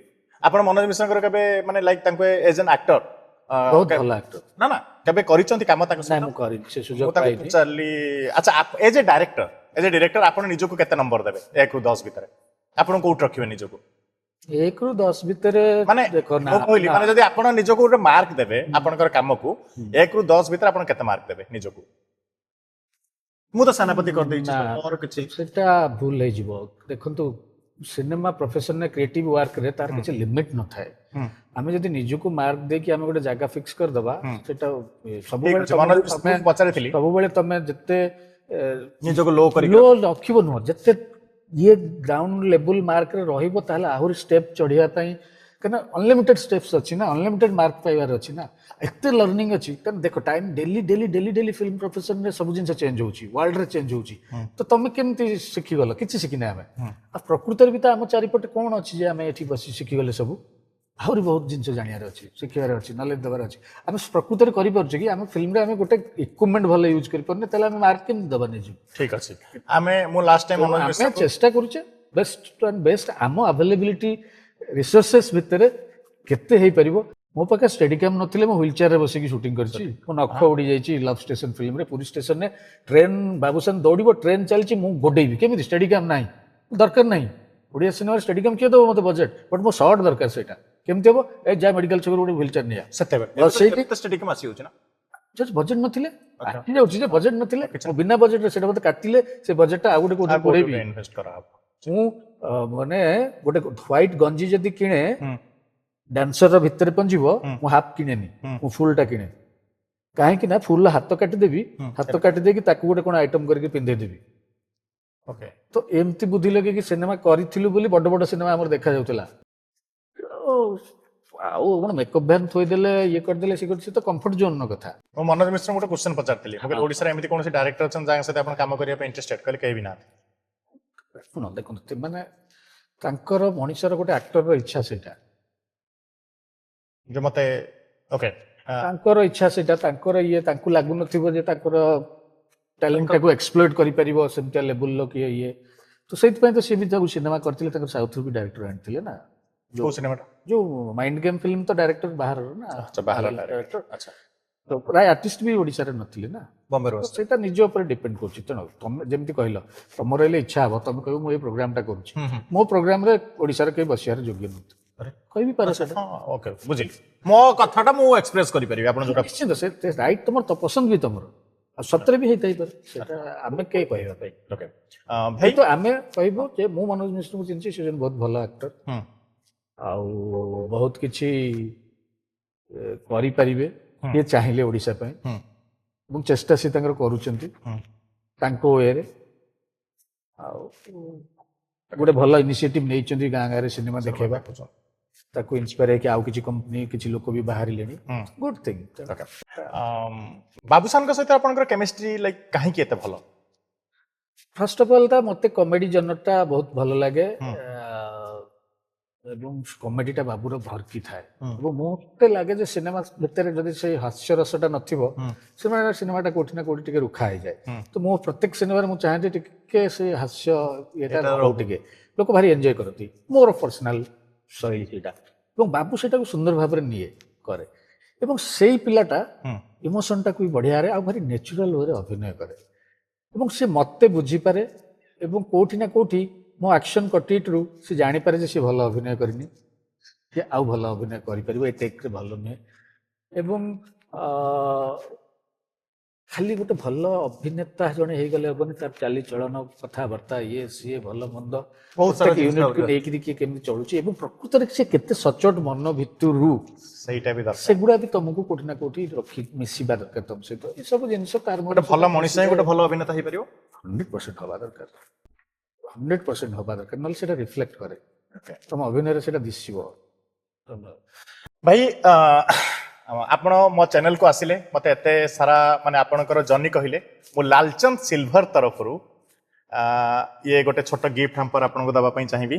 Thank you very much. ଆମର ଶୋକୁ, ଆମର ଶୋର gift partner Lalchand silvers, okay, ତ ସିଏ ଆମ ଶୋକୁ ଯୋଉ ଗେଷ୍ଟ ଆସନ୍ତି ତାଙ୍କୁ ଗୋଟେ ଗିଫ୍ଟ ହାମ୍ପର ମୋ ତରଫରୁ ଲାଲଚନ୍ଦ ଏବଂ ଆମ ଓଡ଼ିଶା ଲାଲଚନ୍ଦ ବାସୀ, silver। ଆମ Odia Odia cinema brand। Industry ତରଫରୁ ପୁରା ତାଙ୍କ ଲାଲଚନ୍ଦ ଗ୍ରୁପକୁ ସମସ୍ତଙ୍କୁ ବହୁତ ବହୁତ ଶୁଭେଚ୍ଛା। ଆଉ ଆପଣ ଜଣେ ପିଓର ଓଡ଼ିଆ, ଓଡ଼ିଆ ମୁଭିଜ ପାଇଁ ଆପଣ ବମ୍ବେ ଛାଡିକି ଓଡ଼ିଆରେ ଆସିକି ନିଜର ଷ୍ଟ୍ରଗଲ କଲେ, ଇଏ କଲେ। ଭାଇ ଆଉ ଛୋଟ ଜିନିଷ, ଜୀବନରେ ପ୍ରେମ କରୁଛନ୍ତି କେବେ? ପ୍ରେମ କରି ବାହା ହେଇଛି, ଯାହାକୁ ତାପରେ ଭଲ ବି ପାଇଲେ ପ୍ରେମ ତାକୁ କରୁଛି। ହଁ, ଯାହା ତାପରେ କାହାକୁ କଲେ? ତାପରେ ଇଣ୍ଡଷ୍ଟ୍ରି ବି କରୁଛି, ମୋର କଳାକାର ମାନଙ୍କୁ କରୁଛି, ଆର୍ଟିଷ୍ଟ ମାନଙ୍କୁ କରୁଛି। ହଁ, ସମସ୍ତଙ୍କୁ କରୁଛି। ଆଉ କୋଉଠି କରିବେନି, ଭାଉଜଙ୍କୁ ହିଁ କରୁଥାନ୍ତୁ ହେଲା। ସେ ପ୍ରେମଟା ତ ଅଲଗା ରହିବ ନା, ଆର୍ଟିଷ୍ଟ ମାନେ ସତ୍ୟ ପ୍ରେମରେ କଥା। ସବୁବେଳେ ରହିବା ଦରକାର। ହଁ। ତେଣୁ ତମେ ଯୋଉ ପ୍ରେମ କରୁଛ କର, ପ୍ରେମ ନଥିଲେ ତମେ Creative ନିଜେ ହେଇପାରିବନି। ପ୍ରେମୀ ନ ହେଇଥିଲେ ତମେ ପର୍ଦା ଉପରେ କି ପ୍ରେମ ଆଣିବ, କିଆ କେମିତି ଦେଖେଇବା। ହବ, ସେଟା ହୁଏନି। ଏଇ ଏଣ୍ଟରଟେନମେଣ୍ଟ ଜିନିଷ, ନିଜେ ଯଦି ଖୁସି ନଥିବ ତମେ ଖୁସି କେମିତି ଦେଇପାରିବ ଅନ୍ୟମାନଙ୍କୁ, କେବେ ହୁଏନି ସେଟା। ଲାଲଚନ୍ଦ ସହିତ ଯେତେବେଳେ ଆମର କଥାବାର୍ତ୍ତା ହେଲା, ଆମେ କହିଲୁ ଯେ ଲାଇକ୍ ଓଡ଼ିଆ ବ୍ରାଣ୍ଡ, ସୋ ଆମେ ଯେତେବେଳେ ପିଓର ଓଡ଼ିଆ ମାନଙ୍କୁ ବସେଇବ ନା, ତ ସେତେବେଳେ ଆମେ ଗିଫ୍ଟ ଦବୁ। ସୋ ଲାଲଚନ୍ଦ ତରଫରୁ ଏ ଗିଫ୍ଟ। ଭାଇ ଆମର ଚ୍ୟାନେଲ କଞ୍ଚା କଥା, ଆପଣ ଟିକେ ଆମ କହିଦିଅନ୍ତୁ ଆମ ଚ୍ୟାନେଲକୁ ଫଲୋ, ସେୟାର, ସବସ୍କ୍ରାଇବ କରିବା ପାଇଁ। ଏକଦମ ଏକଦମ ଏକଦମ ପୁରା ଓଡ଼ିଶାବାସୀଙ୍କୁ କହିବି, ଏବଂ କଞ୍ଚା କଥାର ଆଜି ପର୍ଯ୍ୟନ୍ତ ସବସ୍କ୍ରାଇବ କରିଥିବା ଦର୍ଶକ ମାନଙ୍କୁ କହିବି, ଏବଂ ନୂଆ ଦର୍ଶକ ମାନ ସମସ୍ତଙ୍କୁ କହିବି, ନିଶ୍ଚିତ ଭାବରେ ଏଇ ଚ୍ୟାନେଲକୁ ସବସ୍କ୍ରାଇବ କରନ୍ତୁ, ଏବଂ ସମସ୍ତେ ଆସିକିରି ଦେଖନ୍ତୁ, ଏବଂ ବହୁତ ହି ଭଲ ଭଲ ପର୍ସନାଲିଟିଜ ମାନେ ଲୋକମାନଙ୍କୁ ତପି ଆଣିକି ବସଉଛନ୍ତି, ତାଙ୍କ ସହିତ ତାଙ୍କର କଥା ଅନ୍ତରର କଥାବାର୍ତ୍ତା ହଉଛନ୍ତି। ତେଣୁ ଆପଣମାନଙ୍କର ସ୍ନେହ ଶ୍ରଦ୍ଧା ଆଦର ଏମିତି ରହିଲେ ତପିଙ୍କର ଚ୍ୟାନେଲ ପ୍ରତି, ସେ ଆହୁରି ଭଲ ଭଲ କାମ ଆଗକୁ କରିବେ, ବହୁତ ଭଲ ଭଲ ଲୋକଙ୍କ ସହିତ ଆପଣଙ୍କ ଭେଟ କରିବେ। ତେଣୁ ଆପଣମାନଙ୍କୁ ବହୁତ ବହୁତ ଧନ୍ୟବାଦ ସେଥିପାଇଁ। ଭାଇ ଆପଣ ସ୍ପିରିଚୁଆଲ? स्पिरिचुअल कि नाही ମୁଁ ଜାଣିନି ମୁଁ ଭଗବାନଙ୍କୁ ବିଶ୍ୱାସ କରେ ଓଡ଼ିଶାରେ ମୁଁ ଭଗବାନ ବିନା କିଛି ନାହିଁ ବୋଲି ଭାବେ ଆପଣ ଦୁଇ ତିନି ଥର କହିସାରିଲେଣି ସେ କଥାଟା ଆପଣଙ୍କ ଇଏରୁ ମାନେ ଇଏ ହେଉଛି ମାନେ ଲାଇକ୍ ଦେଖାଯାଉଛି ଆପଣ ତିନି ଥର ଚାରି ଥର କହିଲେ ଯେ ଭଗବାନ ଥିଲେ ବୋଲି ତପି ମୁଁ ବମ୍ବେ ଗଲି ଭଗବାନ ଥିଲେ ବୋଲି ଏକଦମ ସୋ ସେଇଟା ତ ମୁଁ ଜାଣିଗଲି ଓଡ଼ିଶାରେ ଆପଣ ବହୁତ ସାରା ଜିଲ୍ଲାକୁ ବୁଲିଥିବେ ବହୁତ ସାରା ଜାଗା ଆପଣଙ୍କୁ ଓଡ଼ିଶାର ସବୁଠୁ ଫେଭରେଟ୍ ଜାଗା କୋଉଟା ଯୋଉଟାକି ଆପଣ ସୁଟିଂ ପାଇଁ ବାର ବାର ଯିବା ପାଇଁ ଇଚ୍ଛା କରନ୍ତି ମତେ ଭଲ ଲାଗେ ଟିକେ କୋରାପୁଟ ଇଏ ଏଗୁଡ଼ା ସବୁ ଓଡ଼ିଶାର ଭଲ ଲାଗେ ହିଲ୍ ଏରିଆ ଆଉ ବାକି ତ ଭୁବନେଶ୍ୱର ବେଷ୍ଟ Best. ମୁଁ ଲଣ୍ଡନ ଯାଇକି ବି ଯେବେ ଫେରିକି ଆସିଛି ଯେତେବେଳେ ପହଞ୍ଚିଗଲି ଭୁବନେଶ୍ୱରରେ ମତେ ଲାଗିଲା ଆସିଗଲି ମୋ ଜାଗାକୁ ଆପଣ ଏଇ ପୁରସ୍କାରଟା ପାଇସାରିଲା ପରେ ଆପଣଙ୍କର କେତେ ନମ୍ବର ପୁରସ୍କାର ହେଲା ନାଇଁ ମୁଁ ଷ୍ଟେଟ୍ ଆୱାର୍ଡ ଏଇଟା ଫାର୍ଷ୍ଟ ଟାଇମ୍ First time ପାଇଲେ? 25 ବର୍ଷ ପରେ ଇଣ୍ଡଷ୍ଟ୍ରିରେ ମତେ ଷ୍ଟେଟ୍ ଆୱାର୍ଡ ଏଇଟା ମିଳିଲା ନିଶ୍ଚିତ ଭାବରେ ଗୋଟେ ହାପି ମୁଭମେଣ୍ଟ ମୋ ପାଇଁ ବହୁତ ହଁ। ଖୁସିର କଥା ଭଲ କଥା ଏବଂ ବାକି ଅନ୍ୟାନ୍ୟ ପୁରସ୍କାର ତ ସବୁ ମିଳିଛି ହଁ ବଟ୍ ଷ୍ଟେଟ୍ ଆୱାର୍ଡ ଏଇଟା ପ୍ରଥମ ଷ୍ଟେଟ୍ ଆୱାର୍ଡ ମୋର ପ୍ରଥମ। ସରକାରଙ୍କୁ ଅଭିବାଦନ ଦେବେ ନିଶ୍ଚିତ ଭାବରେ ସରକାରଙ୍କୁ ମୋ ତରଫରୁ ନିଶ୍ଚିତ ମୁଁ ଗ୍ରେଟଫୁଲ୍ ରହିବି ଏବଂ ଜୁରିମାନଙ୍କ ପାଖରେ ରହିବି ଏବଂ ମୋର ପ୍ରଡ୍ୟୁସର ତୃପ୍ତି ଶତପଥୀ ଲକି ଲେଡି ମୋ ପାଇଁ ଆଉ ମୁଁ ଏତେ ସିନେମା କାଫିଙ୍କର ମାନେ ଇଏ ସବୁ ହେଇଛି ଏତେ ସୁପରହିଟ୍ ସିନେମା ଦେଇଛି ଏତେ ଇଏ କରିଛି ବଟ୍ ଏନିୱେ ତାଙ୍କ ସିନେମାରେ ହେଲା ନିଶ୍ଚିତ ଭାବରେ ମୋର ଅଲ୍ ଟିମ୍ ଆର୍ଟିଷ୍ଟ ଇଏ ସମସ୍ତଙ୍କର ସେତିକି ପରିଶ୍ରମ ଏବଂ ଭଲ କାମ ସକାଶେ ଆମେ ଗୋଟେ ଏତେ ସୁନ୍ଦର ଫିଲ୍ମ ଲୋକଙ୍କ ପାଖରେ ପହଞ୍ଚେଇ ପାରିଲୁ ଏବଂ ଫାଇନାଲି ତା ପାଇଁ ବାବୁସାନ ମଧ୍ୟ ପାଇଲେ ବେଷ୍ଟ ଆକ୍ଟର ମତେ ପୁରସ୍କାର ଦେଲେ ତ ନିଶ୍ଚିତ ଭାବରେ ଆମେ ସମସ୍ତଙ୍କ ପାଖରେ କୃତଜ୍ଞ ଏବଂ ସମସ୍ତଙ୍କୁ ଆମେ ଧନ୍ୟବାଦ ଦେବୁ ମୋ ତରଫରୁ ତୃପ୍ତିଙ୍କୁ ବହୁତ ହାର୍ଦ୍ଦିକ ଅଭିନନ୍ଦନ ଆପଣଙ୍କୁ ଅଭିନନ୍ଦନ ଏକଦମ thank you, ଏମିତି thank you. ନୂଆ ନୂଆ ବ୍ୟକ୍ତିତ୍ୱ ମାନଙ୍କ ସହିତ ମିଶିବା ପାଇଁ ସେମାନଙ୍କର ସଂଘର୍ଷର କଥା ଜାଣିବା ପାଇଁ ସେମାନଙ୍କର ଜୀବନର କାହାଣୀ ଜାଣିବା ପାଇଁ ଆମ ଚ୍ୟାନେଲ କଞ୍ଚାକଥାକୁ ଫଲୋ କରନ୍ତୁ ସେୟାର କରନ୍ତୁ ସବସ୍କ୍ରାଇବ କରନ୍ତୁ କିଛି ବି କରନ୍ତୁ ଆମ ସହିତ ଯୋଡ଼ି ହୁଅନ୍ତୁ ନମସ୍କାର ଜୟ ଜଗନ୍ନାଥ ନମସ୍କାର